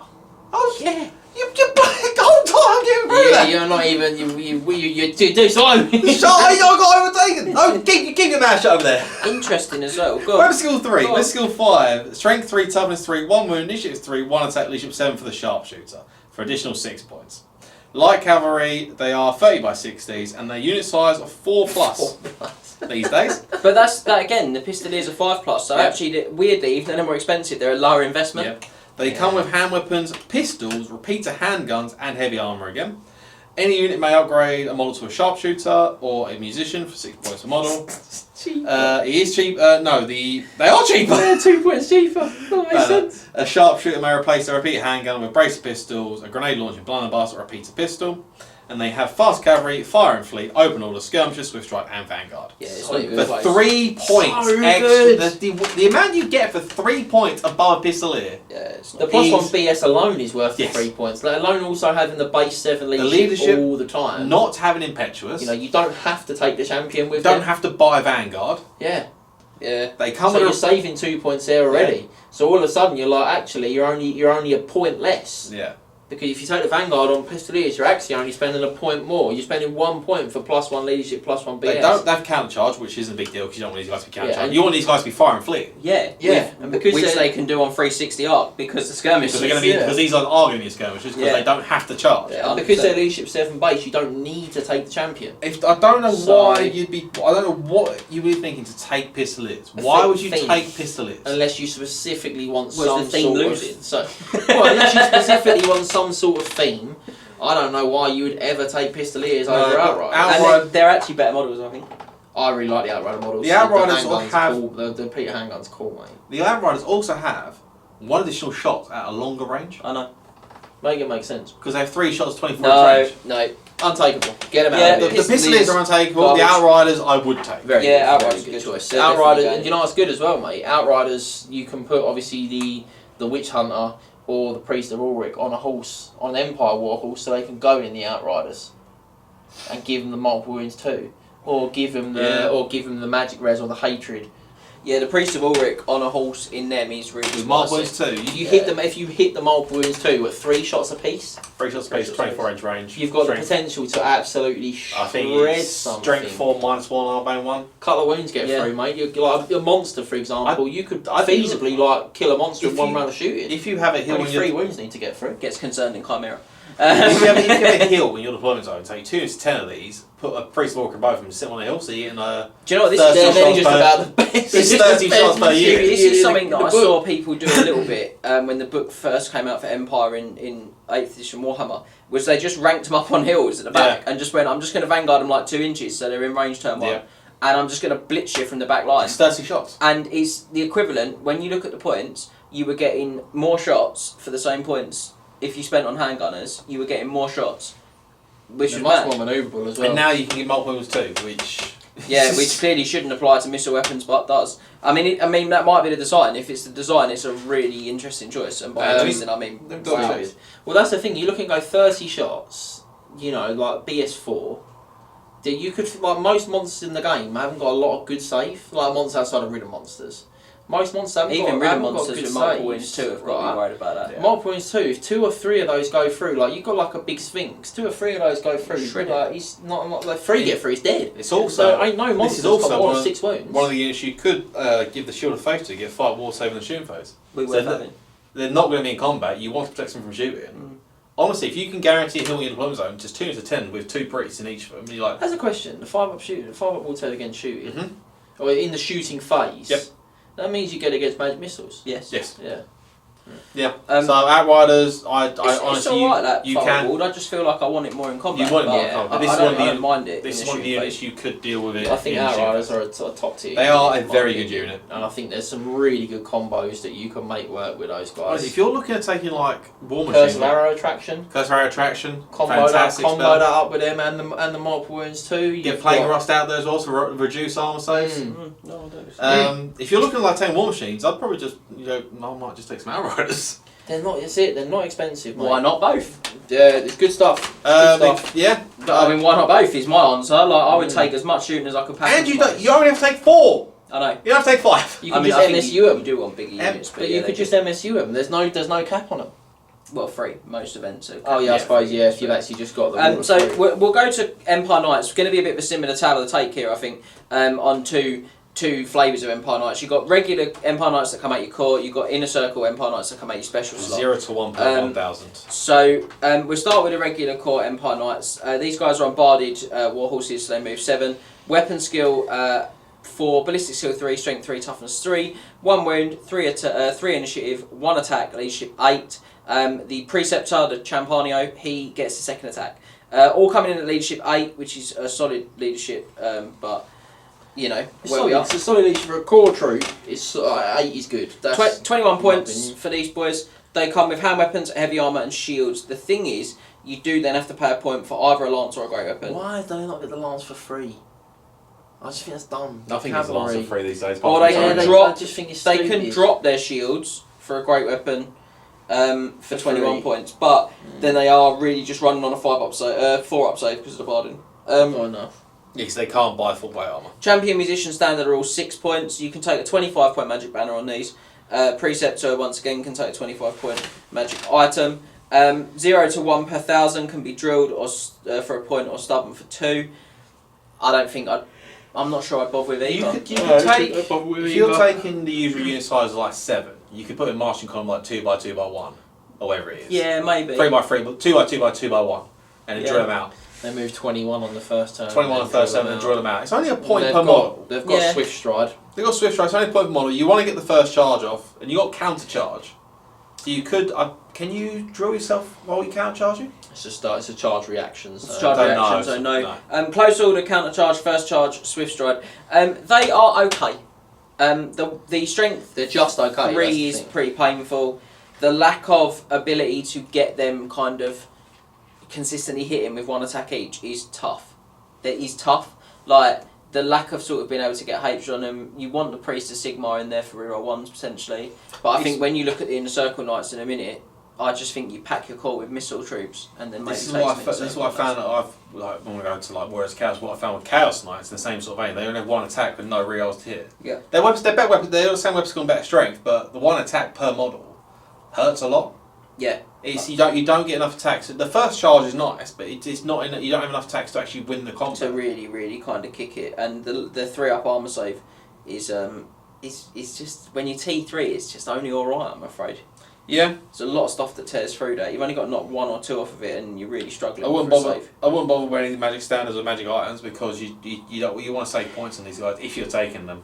Yeah, I'm not inclined to disagree hugely on that. I'm not sure there's a lot of magic standards that are really worth having. Reroll charges, but that's probably going to be better on your demigriffs or in a It's more than 25 points. Oh, so you can't take it. Yeah. But attacks. they are core. Maybe flaming. I think there's an Empire one that I might have used in the past. Let me just check. Yeah, Gleaming Pennant's not terrible on them. Okay. Inner circles, John. Yeah, Inner Circle Knights. No, I'll crack on. These are so much better. Yeah. So they are pretty much the same stat line as an Empire Knight, except for they are Strength 4 and Initiative 9 instead. So the Weapon Skill 4 and Initiative 4, mate. Initiative goes up as well. Apologies. So the Weapon Skill 4, BS 3, Strength 4, Toughness 3, Wound 4 on Initiative, 1 attack, Leadership 9 for 29 points. The Inner Circle Preceptor gets +1 attack for 7 points. They're a Barded Warhorse. They are unit size of 4+. Hand weapons, full plate armour, which is a big one. They come with full plate and shields. Full plate. So they're coming with that base of barded full plate shields. They're coming with a base of a 2-up. Yeah, the fact that sick. a lot of the heavy. Sorry. The chapter master's got lower leadership than a knight in a circle. Oh, he doesn't, does he? Yeah, out of it. The knight in circle has a high same leadership as a Grand Master and a General of the Empire. Dumb. Make it make sense. Yeah, the fact that they come with full plate armor means that most other like elite heavy cavalry, like so good, chosen Chaos Knights, Dragon Prince have to buy the full plate, or they come? No, they come with it, but they're 8 points a model dearer than these. Yeah. So going about the chosen Chaos Knights have to buy the full plate, which is going from there. Yeah, anyway, I mean, we'll get on to it. Go on, John. So for a point, same as the other options, they can take great weapons or lances for a point. So they are 30 points. They're 30 yeah, or you can drop your shield for a great weapon. So you go to a 3-up save for great weapons. Not like actually like the worst thing in the world, but I probably wouldn't bother because you're Initiative 4 base. You're going in at Initiative 7 with a lance, a 2-up save. Yeah. It's just there's no two ways about it. So you can take a Preceptor, a Standard Bearer, or Musician, all 7 points apiece. They can all have Stubborn for 2 points, which I wouldn't bother. I wouldn't bother. No. They can get magic items on the champion for 50 points and a magic standard for 50 points, which is actually gets access to some really good magic stuff at that point. They are Close Order, Counter Charge, Drilled, First Charge, Inner Circle, Swift Stride, and Veteran. So they come with Drilled and Swift Stride and Veteran. Like baked all in, very good rules. So good, and the Inner Circle rule, while engaged in combat, a model with this special rule, but it's not its mount, may reroll any rolls to hit of a natural 1. A very good rule. Yeah. Reroll ones to hit baked in. Really this good. rule is sick because most of these rules that let you reroll ones on charge are for a hand weapon or on charge only. There's no specification on these. I can use my lance and I can do it in any time. Lances or great weapons get the +1, get the reroll of 1s. So I know I'm moving from core to special and I get that, but for the 8 point difference, I'm getting 7. full plate. Let's give 7 points because let's give the regular knights drilled because they come with drilled anyway. Okay, well even if you gave them drilled and said 7 points, it's a 7 point difference. I'm getting a point of strength, which I'd easily pay a couple of points for. Point of initiative. Point of initiative, which is huge because we know our impactful initiative is in this game. A point of leadership, which is again massive. The fact that I come with veteran, so I reroll. Not only do I get better leadership, I reroll the checks. Every check. And Inner Circle. And rerolling the ones. Well, you gave drill to the others. They're so good. Yeah, but it's unfortunate they are special, where the regular ones are core. Yeah, but I just think you just leave the. You leave the Empire regular Knights. ones at home and replace that with missile troops. And but you do get. I like them. Oh, sorry, just quickly. Inner Circle. Inner Circle Knights are 0 to 1 per 1,000 points. Yeah. So you can have 2 at 2,000 points, which is good. Which is probably more than you want. You probably just take 1 unit. Yeah.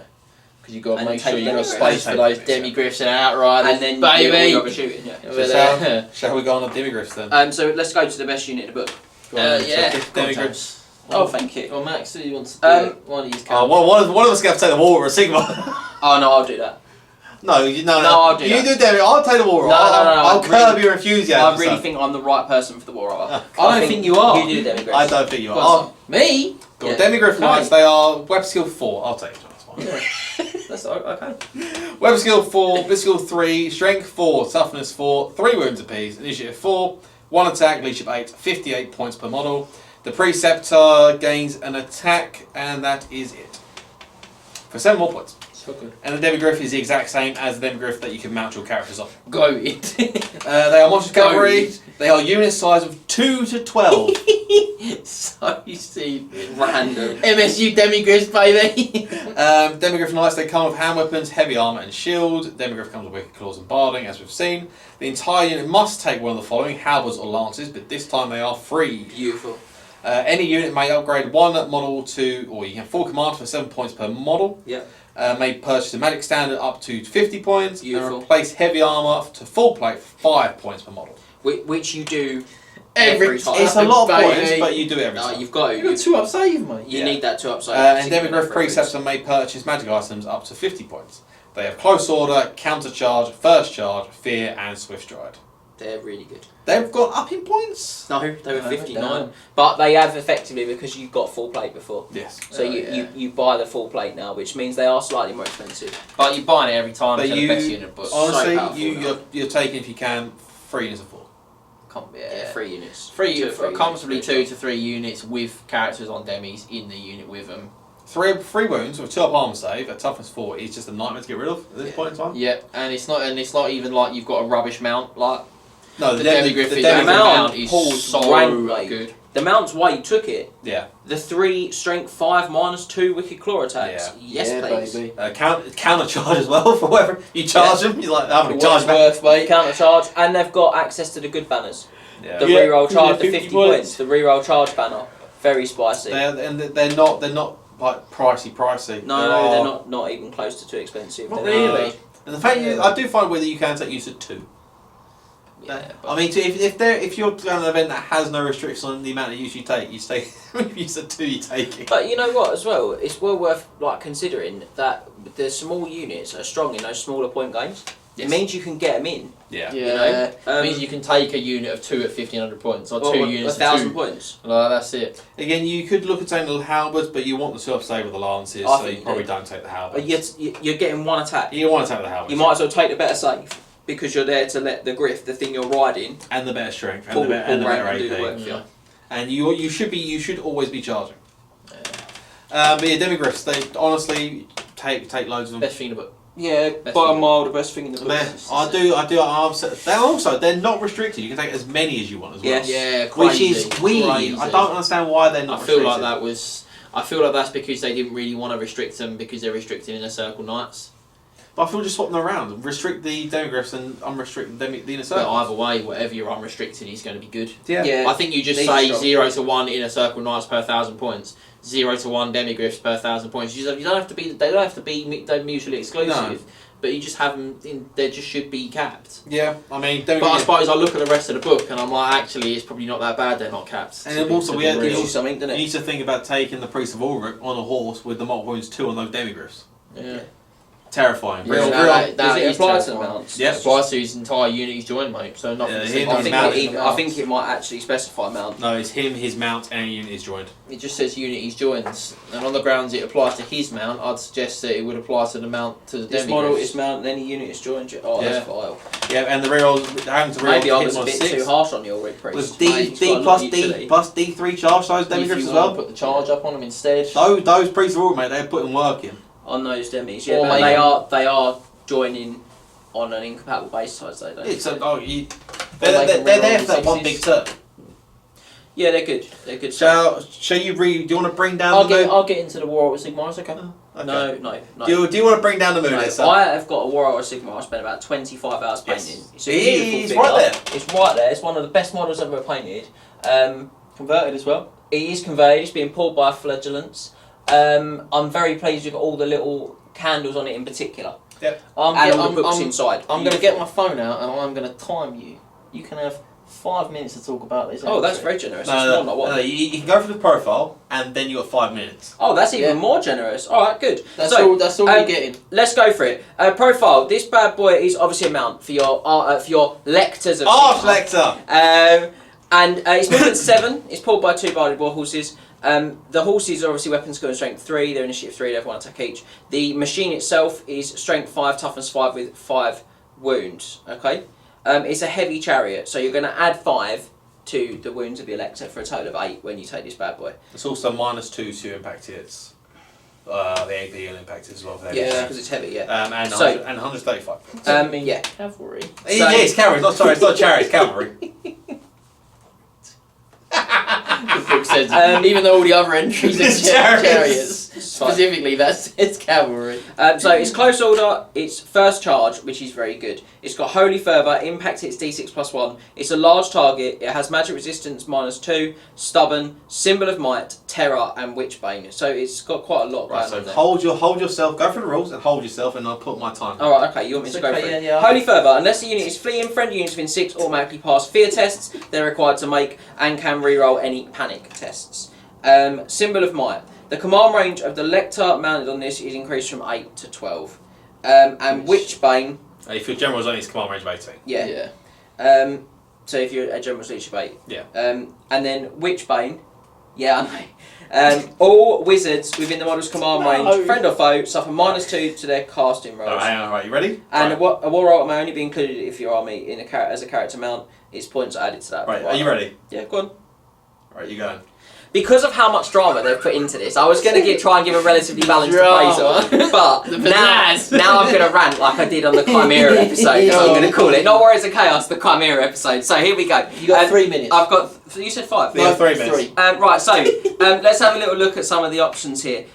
Causes terror, yeah, that is good. It's a shame that you're not going to charge for it all that often, because it's only movement 7 with no swift stride. It's alright, it will get charges, the terror is useful. Impact is d6 +1 is lovely, I'm not complaining about that. 2 on them as well.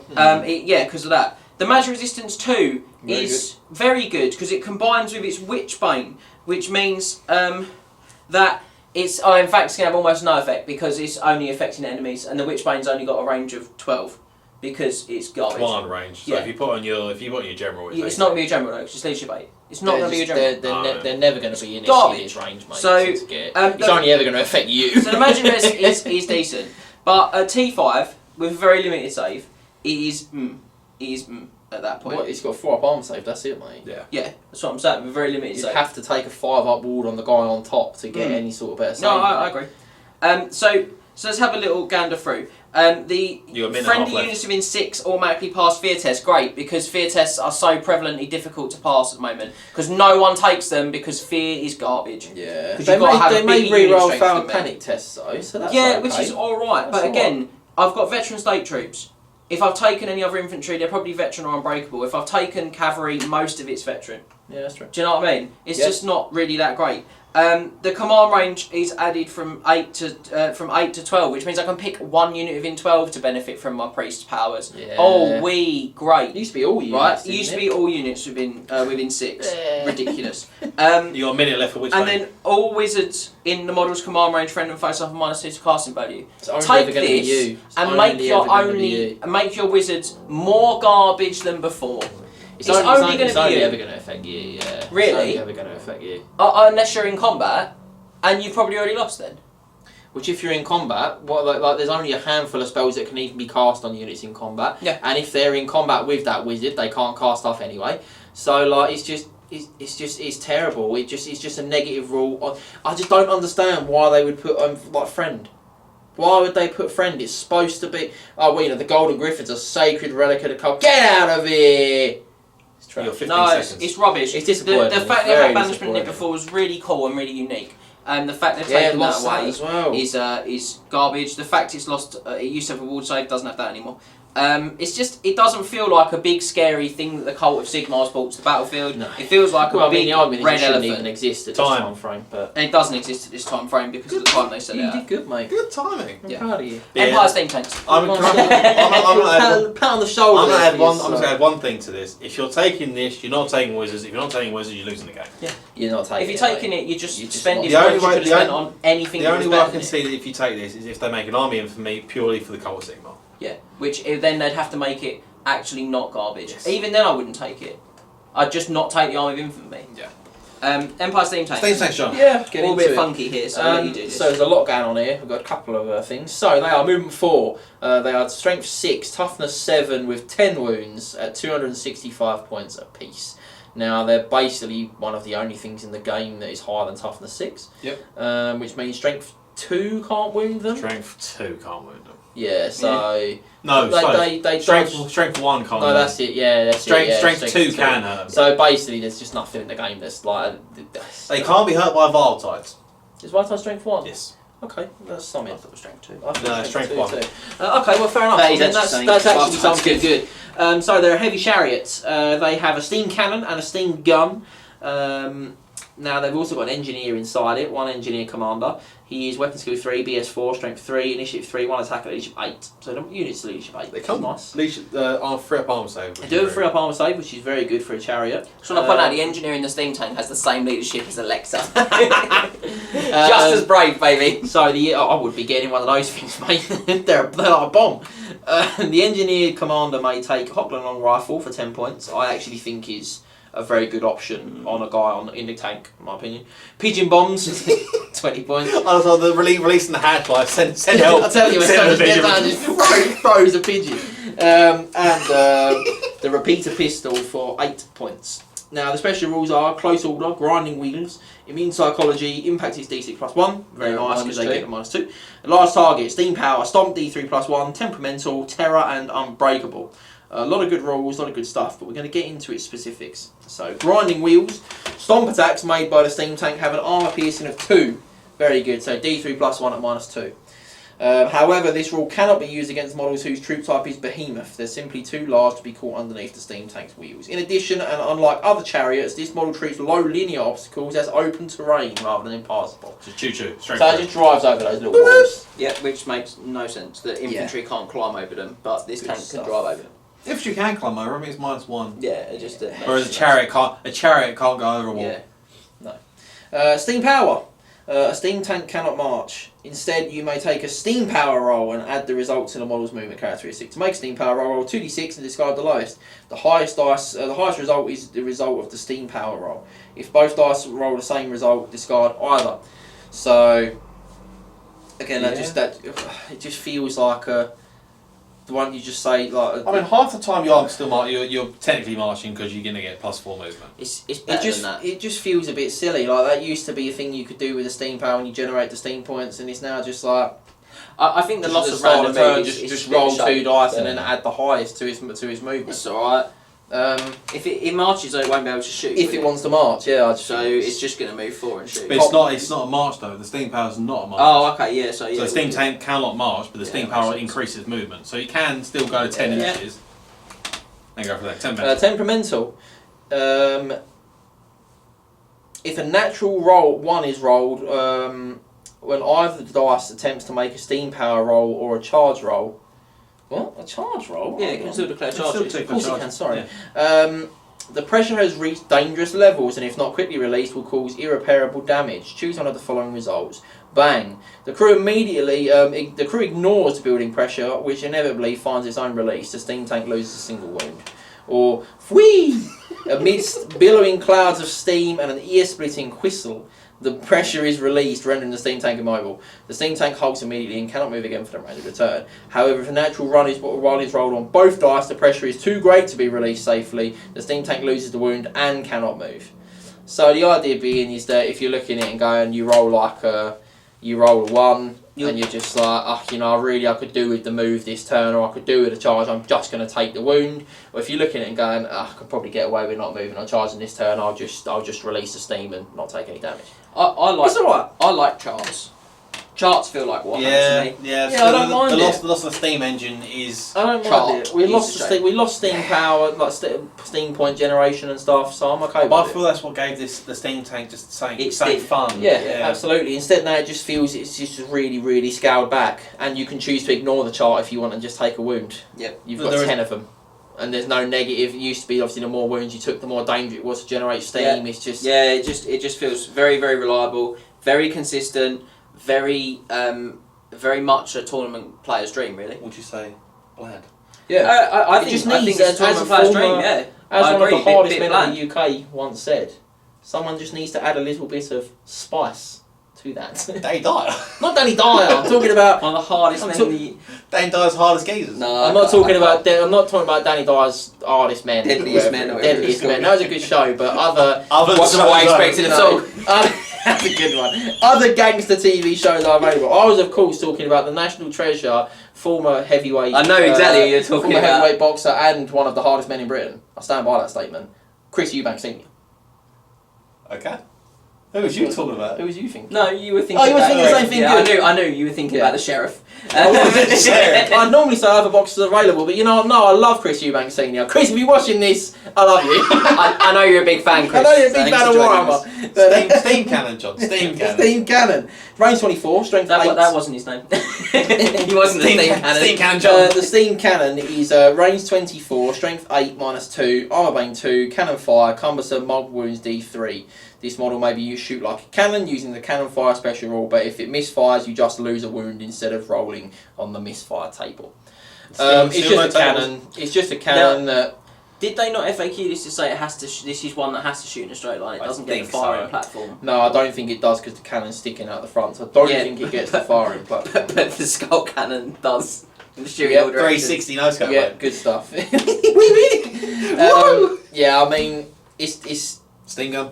strength 8 -2. It's not enough. The -2 isn't enough. But all cannons are like that now. All cannons are like that, yeah. Ergo, all cannons are very good. Yeah. And then the steam gun is a breath weapon, no armor saves. But Strength wall 2. saves and regen may be permitted. Strength 2, no armor is very good, but crucially, it's a breath weapon. It's partials. But you can do this with doing the steam power. Yeah, but you've got to be in range to drop the breath weapon. Yeah. And you've also got to sacrifice your cannon for it. Yeah. Because they're both shooting weapons and you can do one shoot attack a turn, can't you? My big thing with this is that it gets a lot of impact hits, but the fact it's movement 4 means it's not going to be charging. No. With It's, no just not, swift it's drive. just not going anywhere, mate. It's moving. And you- It's just walking up. Yeah, you know, you get the steam power. That's great, And but you if can't- you know, you might not go very far. And from my rules, my reading of it, you can't do the steam power to add to your movements before you charge. No. No, because the No, steam 'cause that's power a is Yeah. just instead of it's when you do it in a movement phase. It's just. Well, no, it doesn't say movement phase. It says add Well, the, it says add the results to the march. It says you can't march, but that doesn't say that you do the steam power when you would do a march. It just very says fair point. Doesn't it actually says- say when you would do that rule. it says it increases movement characteristic. My rule, Good. Oh, yeah, that's a good point. Yeah, so Good maybe stuff. I can. Well, on the Why ground, not? there's nothing that says you can't, and the thing is, there's nothing that says you specifically can use it. Well, when you can or when you specifically can or can't it use needs it. to be told. It's nice when and you can, can't use messy. it. We love to see it. I think the steam tank is just okay. It never gives its points away, so it's really competitive, I think. yeah, But there's what is never it? gonna But, die. okay, but what does it actually get you? Well, it's something that never dies. Okay, great. What am I doing with that? It just doesn't give away points. Well, yeah. Doesn't get me any What points. also there isn't anything in this game that instantly kills it either. It can't be killed No. by one killing blow. There is no spells that No, it's instantly tough. kills anything. No, yeah, that's it. It is tough, and it does just sit there. But like for me, it just doesn't get any points. It's free. It's 265 points. That is like 4 demigriffs. I don't think I would take one, but I wouldn't. I think they're good, but I wouldn't. I mean, they're good to hold stuff up, but they don't kill anything. You can also no longer take 2 and 2,000 points. They're 4 demigriffs, mate. What? And Yeah, one yeah, of those things It depends. consistently does better. I think this depends on what kind of style play you're. If you're going for a defend your points of style, this might be there. If you're going for a guts out, try and kill your opponent's points, and you don't take. I think those. I'd just invest its points in more shooting. Probably, yeah. So let's look at the last of the mounts. The Griffins. What? That is actually very random. Why? Oh, because it's chariots It's chariot. and then monsters. That's why it's not mounts. I'll take the Griffins. Go on. Go on then. So Griffins, a regular Griffin is movement. There's the printing error on this page. Is it? Yeah, Where? Imperial Griffin. Oh, Two yeah, heads. that one. The Griffin is movement 6, physical 5, strength 5, +1 toughness, +3 wounds, initiative 5, 4 attacks for 130 points. The Imperial Griffin, which is the big boy, is movement 6, physical 5, strength 6 this time, +1 toughness, +4 wounds, initiative 4, so it's lost initiative, but 4 attacks, and 160 points. The Griffin is a monstrous creature, the Imperial Griffin is a behemoth, the Griffin is on a 50 by 50, the Imperial Griffin is on a 60 by 100, and they come with Wicked Claws, Serrated Maws, and Griffonic Pounce, which count as heavy armour. An Imperial Griffin may have 2 heads for 20 points, although it comes with 2 heads in its special rules. The Griffin has Close Order, Flying 9, Large Target, Stomp, Attacks D3, Swift Stride and Terror. The Imperial Griffin has Close Order, Flying 9, Large Target, Stomp, Attacks D3 +1, Swift Stride and Terror 2 heads. Terror 2 heads, yes. Yeah, the very rare terror. I believe they're supposed to just say Terror. I don't think the 2 heads are supposed to be there. I don't think Because I don't know why you would pay the 20 points to have a rule that you already have. Yeah. Yeah, it doesn't make any sense. So, I also genuinely don't think you would ever take the 2 heads for 20 probably points. not. So the Imperial Griffin with 2 heads gains +1 attacks to its +1 modifier to its attacks characteristic. The Wicked Claws are strength as user, AP -2, the same as the Demigriff. The Serrated Maw is strength user, no AP, Armbane 2, Mark Wounds 2. In combat, this model must make one of its attacks each turn with its weapon. If this model has 2 heads, it must make 2 of its attacks each turn with this weapon. You're paying 20 points for having to do another Serrated Maw attack. That's what I mean. That's why I don't think you take it because of that. But unfortunately, you come with it, mate. You have no choice in that. You come with Terror 2 heads. The special rule. So, look, these are only available to Wizard Lords and Generals of the Empire. Yes. And I think the General of the Empire, you take him very defensive to put him If on you this. could put a Grand Master on Imperial Griffin, it would be it would be so good. But you just go for maximum defence. So you go full plate and a shield. A lance. And yeah.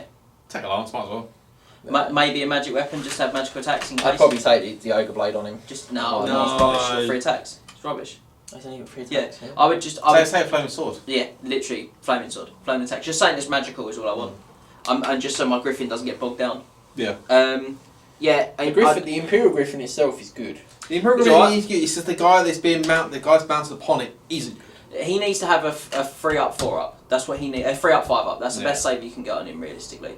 So that's what he needs to have. I mean, you're only getting 7. You're only getting 7 wounds, and the fact that this Griffin is like 10 times as big as the Bretonian, the Hippogriff, and has the same amount of wounds. But the base is anything that matters. Let's not talk about Because that. the sight is not a thing. So in terms of the Griffin is what old school Carl Franz is, and the Imperial Griffin is what new school Carl Franz is. Yeah. Or you got that weird, or the really old one. I'm remembering where the Griffin is diving down like that, and the front feet are touching the base. No. I remember. That's a conversion.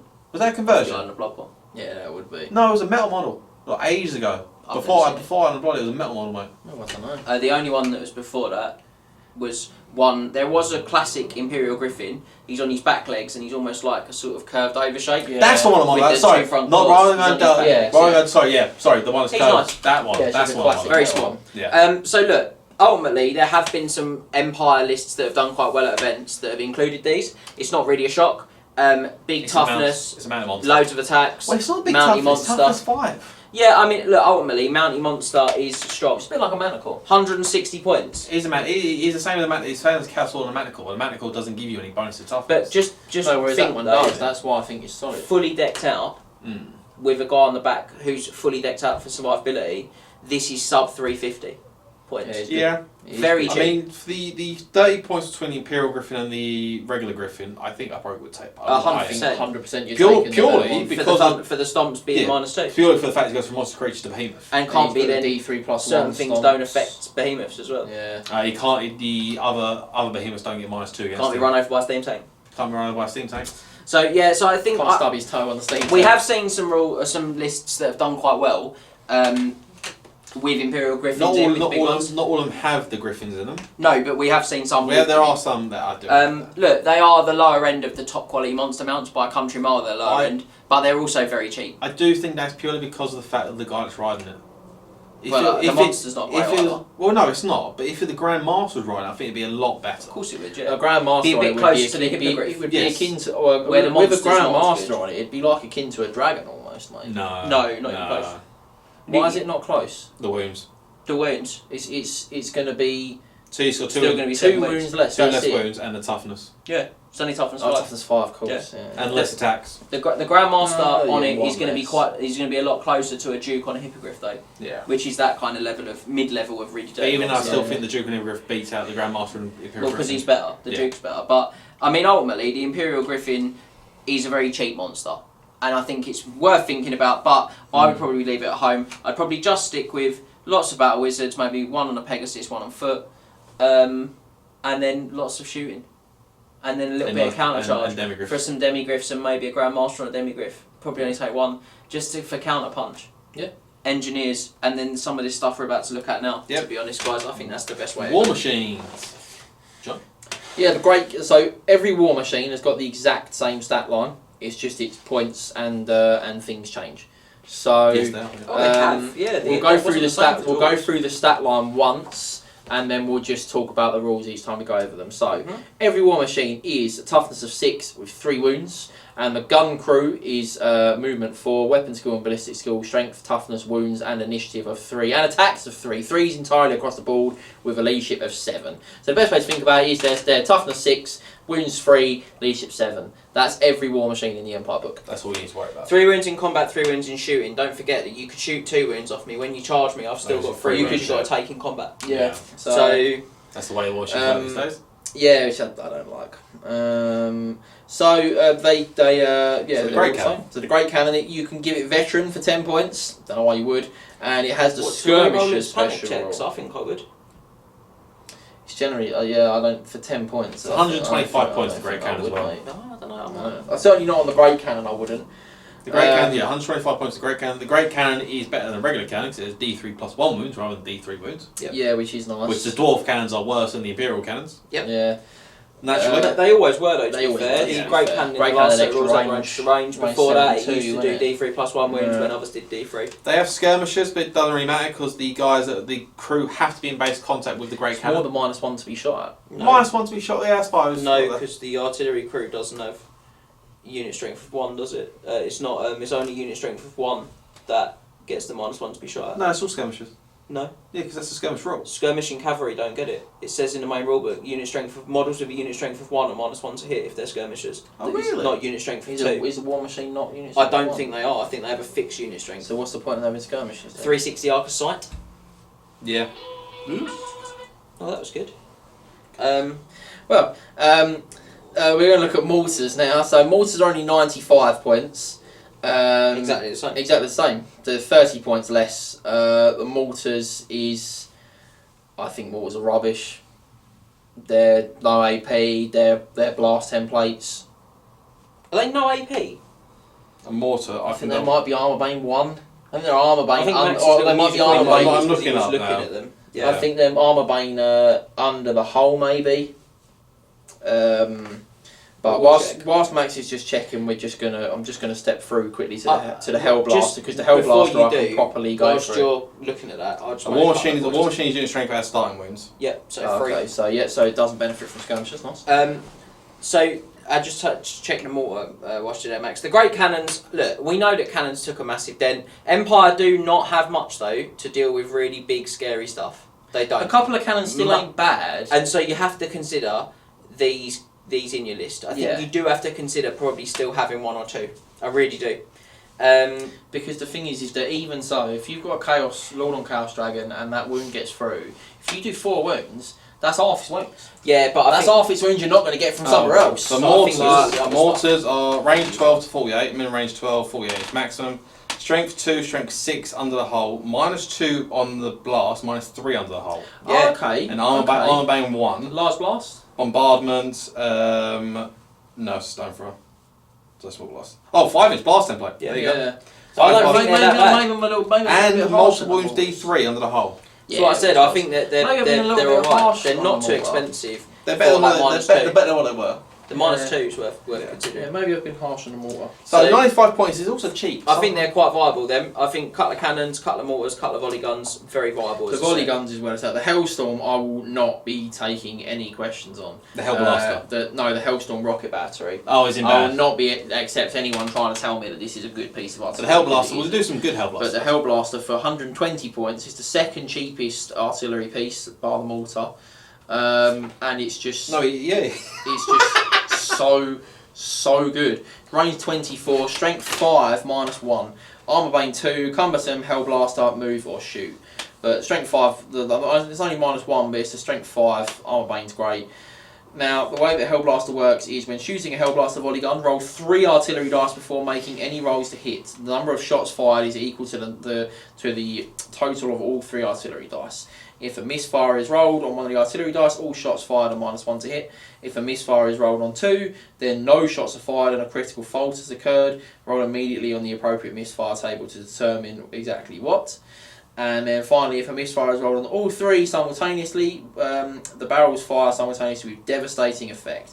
The Hellblaster volley gun fires 30 shots, but is destroyed and immediately removed from play. Top bands. All shots fired from the Hellblaster volley gun this turn suffer an additional -1. So potentially -4 to the save if you roll 6.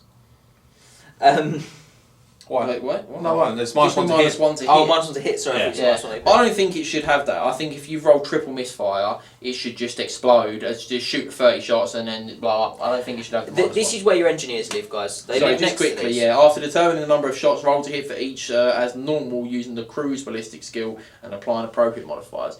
That's where your engineers come in. They can use his BS4 or they can re-roll. But what's great about that is it does not say that you have to pick at the time. No. So you can roll your 3 artillery dice and go 4, 4, 6 and just go, right, well, I'm going to use his BS. Yes, yeah. Or you can go 10, 8 misfire and go, well, I'm going to re-roll a misfire. You know? Yeah. Or you can go, actually, I'll just have the -1 and just use his BS and take 18 shots. Yep. You know, like they're just, the engineers combined with the Hellblaster is sick. The Hellblaster is still really good, really threatening. You know, like, they're still, you don't want to be going anywhere near them. No, they're strong. I'm going to be really nitpicky here, but I know it's not how it works. But the way I'm reading the 30 shot one, it says fires 30 shots, but is destroyed as immediately removed from play. Doesn't say it's immediately removed from play after firing 30 shots. The Hellblaster volley gun fires 30 No, shots. but it still said it, but he's destroyed and but immediately. Yeah, he's destroyed okay. and immediately removed from play. Why do you have to bring this up? I'm just saying. What's the point? I know it's not. You should just say after this. after it is- after the. Because technically, it just explodes It on the... We're firing the 30 shots, boys! And you just pick it up. I know that's it's a really small It's very thing, but there should be a way to say It's just another, just needs that piece of wording. destroyed after it fires 30 shots. Yeah, it just needs that piece of wording. So, Hellstrom, as John's very against it, I'll gone take the awful, mate. pop on It's this gone one. awful. 125 points, exactly the same as the others, crew-wise. Note that the volley gun and the Hellstrom can't be veteran. That's a fair point. Because they've not been around long enough, I guess, to have veterans. That using is, I them. think that's the idea, because they're new, isn't it? So, not a clue. Hellstrom Rocket Battery is a bit different. This one is 12 to 48 inches. It has a strength of 3 and an AP of -1. So it particularly looks quite poor initially against the mortar. But let's give it a chance. Let's see what It's happens. cumbersome, it's Hellstrom, it's move or shoot. Cumbersome means it can't stand a shoot, yeah? Yes. A Hellstrom Rocket Battery launches a barrage of rockets high into the sky. Passing over intervening regiments and terrain. When shooting this weapon, work through the following steps. There is no limit. There is no line of sight required for this weapon. Instead, choose an enemy unit that is between the minimum and maximum range and place D3 blast templates so that the central hole is over that unit. Now, I have to say, the fact that you can hit stuff you cannot see at all in this game, where there's a lot of ways to obscure things, is useful. Yes. Once the template has been placed, roll to scatter. Roll an artillery dice and a scatter dice for each template. It will always scatter. It will scatter. You know? Yeah. Yeah, it always scatters. If a misfire is rolled on the artillery dice, the rocket fails to launch. Once all shots from the weapon have been resolved, roll on the appropriate misfire table. I believe it's black Black powder. powder underneath the profile. If a hit is rolled on the scatter dice, use the small arrow to determine the direction of the scatter, but move the template a number of inches equal to the roll of the artillery dice minus the ballistic skills crew. So you can still get hits there. Yeah. And then if an arrow is rolled on the scatter dice, move the template a number of inches equal to the artillery dice in the direction that the arrow points. Any model who lies beneath risks being hit, so it's partials again. So Partials at strength 3 -1. you're just taking this really. It's very it's not great. It's random number of templates. No, it's D3. D3, yeah. Random number of templates. Really struggles to hit the target. interestingly, even if you've got line of sight, it still struggles to hit the target. That's the problem. Is that even if you've got line of sight, I just think. I think you're taking it, it's for the no line of sight. You stuff, can. The not even line of sight. You still minus your full ballistic skill from the artillery dice, regardless of line of sight. Yes, but so if you roll basically anything above, depending on what you're shooting. If you roll an 8 or a 10, you're just not going to hit anything. Yeah, that's true. But there's still a few. You could have an empire. If you have an engineer, you always get -4 to that scatter. Yeah. If you roll a hit, which is a 2 in 6 chance. Yeah. You scatter 1 in 3. Yeah, as long as you don't misfire, you're always scattering. You don't minus your ballistic skill if you roll an arrow, though. Yeah. Yeah, see that's the problem. So that's it. It's double bubble, and you still can't target characters if they're within 3 of a unit. I don't think you want to target characters anyway. It's not multiple wounds. No, it's just trash, man. It's just trying to clear blocks. Strength 3 -1. It's not even. It's not multiple wounds. It's not armor bane. There's nothing for being under the hull. Like it's just, and again, it's partials. If you direct hit with all 3, you're probably still only going to hit about maybe 12 times. Also, which is then strength 3. You might get 6 wounds if they're toughness 3. Also, the firework is not flaming. No, that's cool. So yeah, I mean, overall, we don't think that's very good. The other 3 have got a place. That one doesn't. Yeah, the place for that is the bin. We're done. We're done with units. We're going to magic weapons now, or magic items. Indeed. And we're going to start on the magic weapons. Do you want to do the Empire-specific weapons before we do the magic weapons? Oh, the generic ones? Yeah. Yeah, probably should have done them at the beginning, shouldn't we? Maybe. So we'll start with the weapons of the Empire, not the magic weapons of the Empire. The regular weapons. The regular weapons. Yeah. And these are the funky... They don't have the funky names anymore. There's only 3, mate. They don't have the names. They're bringing they don't have the funky names. Melkov... Not Melkov's is saying. It might be. Melchior's or something. Melchior's. Where is the mechanical steed? Yeah, where is the mechanical steed? Where is the horse and the rider? Where is the horse and the rider? Damn, have you got the book? The book is it. I'm going to give them their proper titles. Okay, we'll go back in time. Grenade launching blunderbuss first, please, sir. Yes, the grenade launching blunderbuss. Where is it? It's on here somewhere. Is it? There it is. No, it doesn't got a name. That one. Okay. You ruined it. I'll do this one. You ruined it for us. No, I'll do it. You're ruining it. 24-inch range, strength 4, -2, cumbersome and ponderous. So it can't stand and shoot, and it's -2 if it moves to shoot. Yeah. -2 to hit if it moves. This is up to like 20 points, I think, on one of these. No, the pigeon bomb's 20 points. Is it? Right, okay. If the roll to hit is successful, the range launching blunderbuss causes D3 +1 hits to the target enemy unit, rather than the usual 1 hit. It's alright. I mean, you can't take units of them, which I think is where this probably... Units would be good. They look like cauldrons with handles. Yeah, but the fact you only have 1 in unit means your roll to hit is going to be very, very rare. Spicy in it, yeah. So, they're cool. Roll. The strength 4 -2 is very good. It's alright, I wouldn't take it. No. The Hawk-on rifle I may be tempted to take. Oh, I think they're good. The Hawk-on rifle with 36-inch range, strength 4 -1, armor bane 1, cumbersome and ponderous. So again, it can't stand to shoot, and it's -2 to shoot or to hit if it moves. Model armoured Hawk-on rifle can target a specific model within its target unit, such as a champion or a character. Do you know what's really silly about that? Is that if I've got a wizard next to a unit, you can't shoot him. I can't shoot him. No. Yeah, but I can if the wizard's in the unit. Yes. Yep. I think this is alright, but I have to say, sniping our characters, the champions. You guys really sold this earlier. I like You've said quite a lot. It's 10 points, and you can take them in every one of your... 10 points, and it's got a sniper and that. I like it. Only -1. I mean, I don't suffer the penalty for sniping now. No, you don't. Yeah. But I mean, it's good range. It's a long crack. That's alright. And then the pigeon bombs. Ridiculously, the best role for this is the dud, where he basically just throws a pigeon. These are 20 points per pigeon. Like a lawn dart. Yeah, they're so expensive. So instead of shooting normally during the shooting phase, a model equipped with pigeon bomb may release one. Release the pigeon! I mean, imagine some guy inside the steam tank just running inside, opening up the little thing. Little pigeon comes out. When they do pigeon racing, they open those. Yeah, mate. They would have pigeons blood out. That would be me. I want my enemy to look like the villains at the end of Home Alone 2. Anyway, you roll on the table. Me throwing birdseed onto the battlefield at the start of the game. Choose an enemy unit that is within 24 inches of the model and roll on the pigeon bomb table below. On a 1, you got Bird Brain. Confused by the tumult of battle, the pigeon returns to its handler. Sent to the small 3-inch blast template over the model and release the pigeon bomb. Any model whose base lies underneath the template risks being hit and suffers a strength 4 hits with an AP of -1. It's strapping C4 to pigeons. Yeah. Literally. No, but yeah, and then in 2 to 3, fly away home. Perhaps wisely, the pigeon sets off towards the distant horizon. The bomb has no effect. So just there's going to be some Pigeon Empire just goes fella home. 20 miles away, standing in his field, tilling the field, and he's just going to see a pigeon come into view. Because the timer's run out. What's the worst part about that? He goes home, he goes to his nest, maybe with some hatchlings. Oh my and goodness. blows up the nest. I hope he's a long way from home. 4 to 5, dud. The pigeon drops his package The best over one. its target, but the bomb fails to detonate. Instead, falling earthwards at a tremendous speed. The target unit suffers a single strength 5 minus 2 hits. Yeah, So- that's the best one. I mean, the pigeon has dropped it. No one has hurled a pigeon. No, they've thrown the No, pigeon. no, he's thrown the They've thrown the pigeon. He's thrown a pigeon 24 inches. Yeah. Man's got Shot put the pigeon. Tom Brady of pigeon throwers. And then the 6 is perfect delivery. The pigeon delivers its package, places a small 3-inch. I'm sorry. I'm Yeah, sorry. I But just on the battlefield, I just imagine my engineer walking over and going, the pigeon's delivered his package.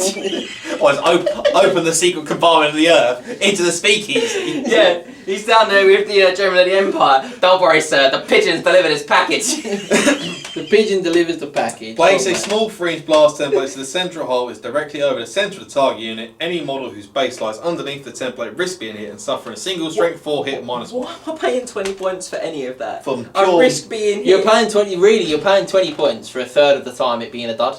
That's what you want. And I want to point out, a third of the time it potentially massacres his own family. Yeah, potentially, but yeah, there's a lot of bad stuff going on with the pigeon. It's 20 points. It's animal cruelty. It morally bankrupts the Do pigeon. you know what? I'd rather have the mechanical steed than the pigeon bomb. I would too. Yeah, well, that's Right, magic weapons. I'm going to go straight into magic weapons from here. I want you know. Yes, I am. And we're going to start off with the room thing. Talk about glow ups. We're talking about glow down, ladies and What gentlemen. was glow up? This isn't a glow up. No, what was a glow up though? A glow up is when something. No, but what improves. has been glowed up? Nothing. Lovely. That's why I said Can talk we just about go glow back? up. Can we go back It's to a glow pigeon down. bombs? Yeah, I that's what I- was having a great time. Shot putting pigeons. The Rune Fang, anyway. Range, combat, strength of user, -2, magical attacks, strike first. When making a roll to wound for a hit cause with Rune Fang, a roll with 2+ is always a success regardless of target's toughness. Look, 100 points! it's alright, it's just mad points. -2 is not enough, and the highest attack number in the book is It's 4. Yeah. 100 points. It was decent when it and was you only still wounded. got a roll to hit, With no arms and you've No got arms two up. You've got your save. If you're against anything with you're against a big mustard character, 4 up. they're still gonna have an armor save. They're still gonna have a wall save. They're still gonna have a regen. Who is scared of that, really? Base models, mate. Demons. He just shreds up. He just Yeah, shreds demons up don't like it. characters. Demons because Great demons don't like Great it. demons because they all Yeah. have at least heavy armor and their wall saves is negated. by- Most of them probably still go before the guy. that's He's carrying got strikes first. Oh, he does, yes. So the What great, happens great, to de- the great Rune demons Fang, probably are scared, but that's probably about it. What happens Yeah, to not a Rune fan. Fang? The Mace of Hellsturm. It's not Hellstrom, it's Hellsturm. No, that's a very good point. Mace of Hellsturm is single. He's got 2 profiles: a single-handed and double-handed. Single-handed is strength user, AP nothing, magical attacks. Blech. Double-handed is strength 10 -5, multiple wounds D6, requires 2 hands, 65 points. You must choose which the wielder will use at the start of each round of combat. If using double-handed, you may only make 1 attack regardless of attack characteristic. And you can no longer use this with special doppelganger. No, it's 65 points. Just leave it at home, please. I can't even get into like how disappointing that is to magic weapon. There's quite a lot of disappointing Still got magic rolls to hit weapons with that it. I've seen. This is garbage. Back when you combine it with the special doppelganger, yes. Yeah, it had a value then, but it's Yeah. just hot garbage now. The next one is the Sword of Justice. This one is good. I like Sword Justice. Strength user -1, arm bane 1, magical attacks, multiple wounds 2. The Sword of Justice may reroll any failed rolls to wound. I think this is really good. It's Really 50 like it. points. I'm a fan. It The can- multiple it can wounds, go on the reroll Debbie wounds, Griff very unit strong. counts. It can be. You can go Grandmasters. That's very well. Grandmaster's where you Yeah, want. Grandmaster. It's good. I think For it's a good attacks. item. Like strength user -1, multiple wounds 2. Multiple wounds 2 is good, I think, and Yeah, a it's reroll to wound as well. So you stack. Yeah, it it's up. strong. And the last magic weapon is the Dragon Bow. It is I like this for 25. 36 points. Not 36 points. 25 points. 36-inch range. Strength 6 -2. Magical attacks. Multiple wounds 2. And it can only be taken by commanders of the Empire. I really like it for 25 points. Range 36, strength 6 -2, multiple wounds 2. I think it's good. It's basically it's one shot. It's a bolt throw. Yeah, but you're taking your captain to go in your shooting army. Yeah, I mean it's okay. How many points Could you take it on the character of the state troop? No, it's Commanders of the Empire only. Commanders of the Empire Oh, only. apologies. Yeah. So captain, he's BS5, which is good. Yeah. He's 70 points with that. It's not bad, I suppose. Just take the captain with it. Why Yeah, not? it's okay, I suppose. I think it's solid. They're the better two, aren't they? The Sword of Justice too. too. The Rune Fang and Mace of Hellstone aren't great. The Sword of Justice and the Dragon Bow, they're gimmicky. not bad. The Mace and the Rune Fang are gimmicky. The Mace is absolutely garbage, I think. The Rune Fang is just too many points. does do enough. The Rune Fang's too much for its points. If it The was Mace no is armour, just hot garbage. If it was no armour, always wounds on a 2+, it would be strikes first, well takeable. But because it's only a -2, it just ain't good enough. I agree. It needs Mace some armour? some sort of real save manipulation. Shall I do the armour? Yeah, you can do. Armour of Fortune, 45 points, heavy armour. Shame it's not full plate really, because Empire are kind of synonymous in the past with full plate. So, 6 up ward save against wounds caused, and immunity to killing blow. If the wearer is struck by a killing blow, you may take armour and regeneration as normal. If the wound is unsaved, they just lose a single wound. I think it's alright. 45 points feels like a lot. I think it's alright. You get to keep your armour if you hit by. It's not really just immune to Armour killing blow. and You get to regen. keep both armour and Not regen much if you in the have, Empire has regen though. if anything. Well, you're taking the regens. Oh yeah, no, yeah. that's true. Nothing has regen. And because Oh, because the Jade Amulet exists, I'm just Yeah, not we'll sure. get to I would, that in a I'm just bit. not sure I would take this. No. If I'm honest.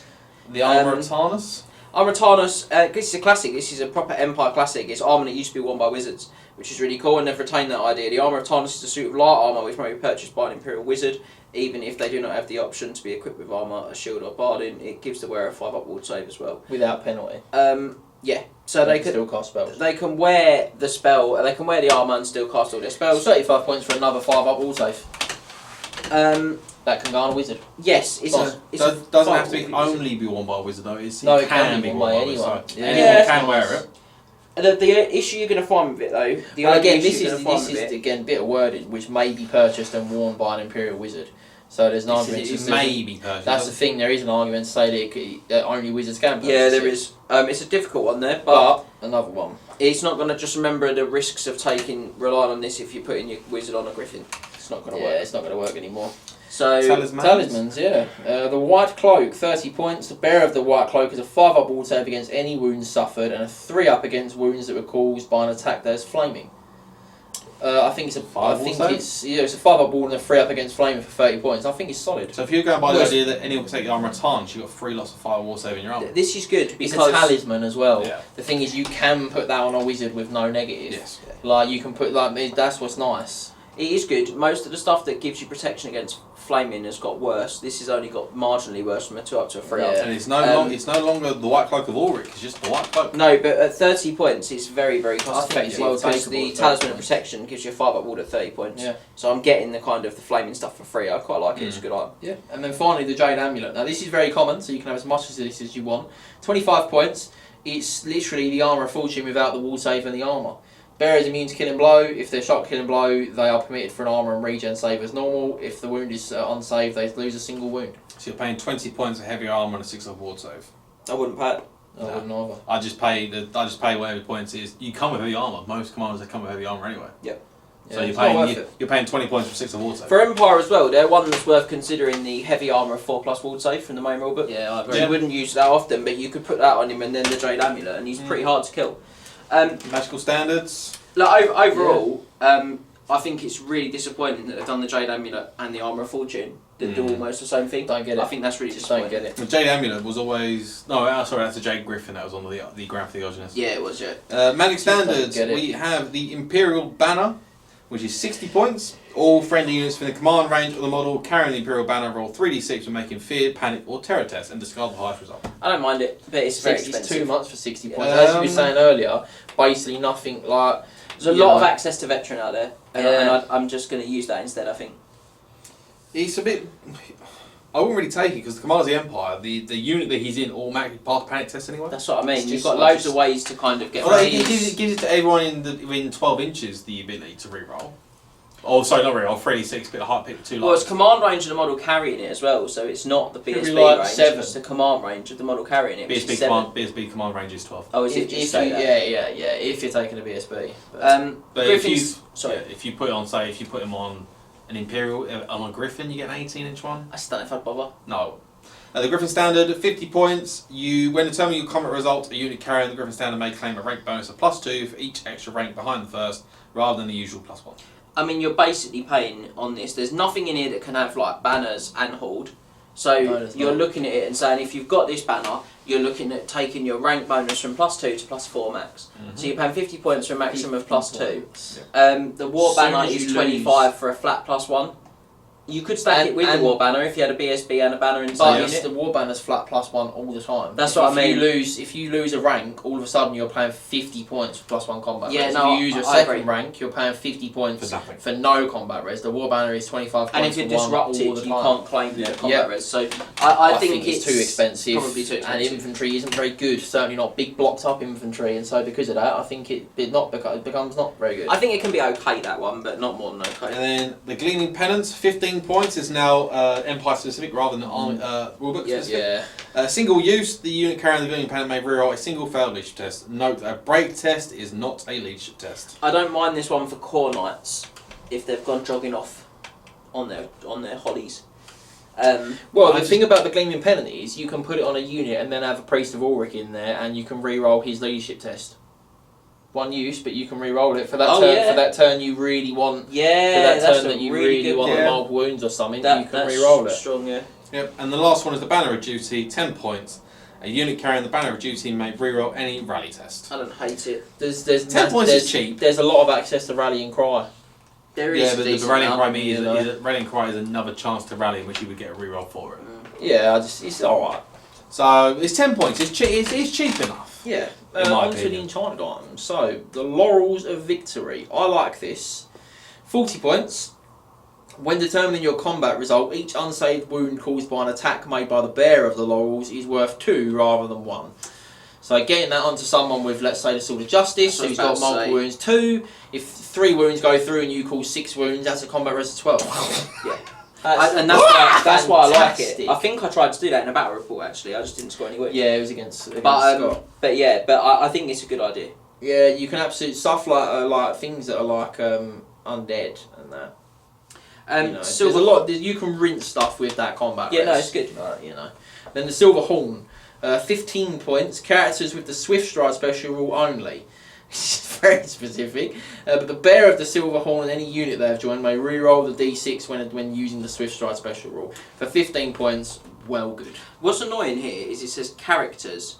Yeah, so unit that's why, so that unit champions can't touch it. Because you would put it on unit champion. Because you absolutely would. Which is frustrating, but if you can squeeze it onto a character, this is where it's a good one on the priest. If you put the priest in the cavalry unit, it's really strong. Yeah. The Shroud of Iron, which is, when you read its description, basically a big umbrella. The bearer of the Shroud of Iron and any unit they have joined has a 6-up wall save against wounds suffered from non-magical template. It's a big umbrella. Resembles a market. Never waste my money on it. 10 points for partial is we're getting out of here. We're stacking that. The market trader's awning. Why is he carrying an awning? It's terrible, mate. I don't want to talk about How big is his awning? In case he gets a low-flying pigeon bomb. Yeah. Literally. That sweet 6-up if the pigeon bomb's coming home, you need that 6-up wall save. I mean, it's 10 points. It's rubbish. I know it's right. It's the loss of the enchanted items. It's not a common. It's not common, yeah. So again, they actually there's only not many awnings in there's only 3 commons in the entire book. I want to point out that there is a distinct lack of metal awnings in the Empire, but there is an abundance of troops that have access to 50-point magic banners. Yes. Well, you can put this on unit champion if you really wanted to. Yeah, let's not. Arcane items then. Let's finish. Items. Go on, Max. Get it down here. Are you done? Oh, I'll do it. That's fine. Go on, Jamie. The book. Do you want to do it? You have a go, I don't know. Who did the last one? I did the last one. Oh, sorry. Yeah, no, Max. That's cool. I thought it was Max just on the last one. Sorry. Am I doing or are you doing? No, go on. Lovely. Book of Asher. 85 points. I think it's too expensive. People tell me it's good. I think it's too expensive. I am going to disagree with you on this one. I knew that was coming. I think it's too expensive. Not because I think it's too much. I knew that was going. The bearer of the Book of Asher increases the spell range by 3 inches, and unless they roll a natural double, may apply a +1 modifier to any of their casting or the spell rolls. However, if the bearer rolls a natural double when making a cast or spell roll, the book is proven to be a poor reproduction, full of glaring errors, and the +1 modifier cannot be applied to that roll. The irony behind the book has been proven to be a poor reproduction full of glaring errors is not lost on me. Oh, ouch! And you tell me off. So I think there's a couple of things here. I know you think it's overpointed, but for me, it's a bit much. I don't want to put Woodsails on my wizards. I don't massively care. If they get charged or shot at, I've lost. They shouldn't be in that position. Like, I need to. If that's happening, it's my own fault. You're effectively a level 5, and you get +3 on the dispel range. It's massive. But if you roll any double when casting or dispelling, you don't get the +1. Only for that roll though. You don't for that lose roll, it. yeah. Whereas a lot of those other items, you lose the item. I do think it's strong. I do think the I plus. think it's just a touch expensive. It's not necessarily even about stopping you from getting other items on them. I think it's just a bit too I think pricey. 70 or 65. I'd probably pay 70, I think 70, 75 is probably fair. And whilst the 10 points doesn't sound like much, That's a Shroud of Iron. Shroud of Iron. that's a Shroud of Iron. That's your big umbrella. That's your Maybe that's the umbrella, combo, mate. boys. Maybe that's the combo. Book of Asher, Shroud of Iron. No, I think though for Empire, magic is so important. Yeah. I really think you Fair need enough. to consider I it. do think you probably are going to take all 3 of these in your arm if you can. I think it's strong. Wizards familiar, man. Wizards Familiar, It's very common. It's very common. One of the second One of very the common. 3. 35 points, 0 to 1 per wizard. The owner of Wizards Familiar may apply +1 modifier to any of the spell rolls. That's also strong. 0 to 1 per wizard. Oh, of course, it's very common. So, Yeah. I was like, well, obviously, it's only 1 per wizard. I've got But it's 4 very Wizards common. familiar. We are very familiar. +4. Yeah, so +1 to the spell is quite big. Yeah, it's strong. For 35 points, it's also not that expensive. I mean, it's expensive, but... I think it's good. Again, it's like a Book of Asher light. You can take it on another wizard, and when one's already got the Book of Asher, like that extra dispel for 35 points, I think is good. But don't worry, John. That may be 0 to 1 per wizard, but the next one's not. The Wizard Staff, 20 points. The last very common item. The bearer of the Wizard Staff gains a +1 modifier to their casting roll when attempting to cast assailments or magic missiles. You can carry 4, 5 magic Wizard It's not going Staffs. to make any difference though, because it's the bearer So of that, the Wizards that staff. fireball is getting fireball is plus getting 9. +5 to cast on the level 4. No, it's not. plus That's 9. that one wouldn't stack though, would it? No, the +1 casting roll would. Oh no, yeah. No, because the bearer of the wizard staff gains +1 modifier, so he's still a bearer of a wizard staff. The fact he's got 4 is irrelevant. No, that's not how I read it. Very good. No, that's a No, very don't ruin this. That's a very I fair want this point. man to carry 5 He sticks. looks like a staff salesman, but he's still only getting +1. Well, you know what you need? Take 4 staffs. You know what every salesman needs? An awning. An awning, you know what? Yeah. He does, mate. He can literally set up. You can have a market trading wizard. That's why right? that market trader's 4 wizard awning. staff and a shroud of iron. Yeah, you've got it sorted. It resembles a market all- trader's awning. And in the fact that I've already dropped several Lord of the Rings references, I'm just going to say, what would you want now? The rods of the 5 wizards? He's got the rods of the 5 wizards. He's taking 5 wizard staffs. I mean, But no, there aren't that it's much. only a salmon and magic missile. And I Yeah, think it's that okay. If it was just +1 to cast all the time, There'd be a lot of What points. is on you'd points? see it all the time. But no, plus with the salmon, you got stuff like special doppelganger if It's- you're with these monsters. I think it's just It's such- good on a level so, 2 I think as well. it's so niche, but you're not taking level 2s, and so. But you might with Empire, just to I take think more you do. magic missiles. I don't think you do. But I will say, overall, there's also some decent ones in the core rulebook for Empire. Yeah. there So is. I think they've got a good... Arcane items probably their big win area. Yeah. I mean that's the talismans are pretty decent as well. yeah. They're alright, yeah. And there's some okay stuff in there, but I mean in The awning general, of iron. the awning's trash. It's funny, but it's Dog. trash. But that is the book. That's it. That's your Empire. You know, no, That obviously is everything. for me, I think it's They are. I think everyone's agreeing. they're they just very are bland. they're very flavourless. They lost all the stuff that made Empire. Other than Demigriffs, which Other than demigriffs, are you good know. because they're going to tell us them. I think they could really do with the Arcane Journal. An army. It'd be Infantry interesting would to really see what the Army Infamy is going to be. Myself, I'd love to see a known list in there. help. I reckon. Like, bring back the Empire War Wagon, and then like all loads of shooting But artillery, steam tanks. Like have This a big list gun does line most of list. that though. Yeah, but This you could list just do does it better. most of known. Or you could do like a Cult of Sigmar list I do where think it's a Cult of like Sigmar's gonna be there. flagellants and like they're like it's all like a Maybe. zealot list. You know what I mean? I could see a Cult of Sigmar list. That I could wouldn't. be cool. I wouldn't be against. And or a Grand Theogenist, like because we haven't got a Grand Theogenist, so the special character could Yeah, that's be, your Cult of Sigmar. Yeah, that's what I'm saying. The Grand special Theogenist character list. could be a Grand And he Theogenist. could make the raw altar good. This is what I'm saying. Like, there's stuff they could do. They could do some very cool stuff for the Arcane Journal. If it was me, I'd be definitely having like a zealot list led by a Grand Theogenist, like the Grand Theogenist of the time. That's the special character. like. You know, and then I'd maybe do like a known list with like Gunlod or Marienburg list. Bring back the land ship. You know, we've seen the bone Marienburg would be a good shout. They are still part of the Empire at this point. They haven't succeeded. Yeah, Marienburg would be a good list. I also think there's an argument for well, which is great. a list for Magnus Pius. That'd be sweet. I think Magnus Pius will be a special character. As I do think Asavar Cole will be a special character. But whether that's now or whether that's in a much later supplement in years to come, I don't know. We also just don't know what they're going to do with special characters, because at the end of the day, the Tomb King one, there is Pothas, and he's, you know, you can take him, like, he's just like there. You've got a Pothas, Cetra and the Calf, yeah. But I'm saying like Pothas is just kind of there. Cetra and the Calf makes sense because it's Cetra's list. A Pothas with the Mortuary Cult doesn't. Well, he's like a hound of the underworld. Yeah, I just think he's souls. I don't mind it. I'd rather add a wizard. They still should. They should have done Katep. Katep, that's the Mortuary Cult list should have been Katep, but I understand they don't want to push the magic narrative, so they didn't go with Katep because, you know. And that's so. Our general musings on and off of what might be in the Arcane Journal. The Empire of Land. You're going to need to do some work. Lots of shooting, guys. Probably would be my gut instinct. Outriders, and Priest of Ulrich, Demigriffs. And take Demigriffs. Yeah, I mean... Artillery. Yeah. I think that's where it's at. Lots of shooting and Demigriffs. If you look at the list we've had on the channel, they've really struggled, and what they've lacked is lots of shooting. Yeah. I think that tells a story. Yeah, because our armies, well, your armies, my armies, very much not a shooting army. Were built for synergy rather than. Yeah, they're very different style. I've got all the shooting units. I've just got to paint them. That's a whole story for We all know how long you take to paint. Thank you. Does look good though. Yeah, okay. Ah, come on, man. But on send us out, John. On that bombshell, we're going to leave you there, ladies and gentlemen. Go back to the studio. Thank you for joining us today on another deep dive. I hope you enjoyed this one. If you head over to triplegroundwargaming.com at the Knights of the Realm Mustering Going, you can see all of our other deep dives along with all our other subscriber exclusive videos. But for now, subscriber. I said subscriber. You said subscriber. Right, but for now, thank you very much for watching, and we will see you all next time. Is that a pigeon? Remember to tag your friends and like, subscribe, and share. Then head over to triplecrownwargaming.com and become a Knight of the Realm today. What are you doing, mate? Are you alright? Do it for war!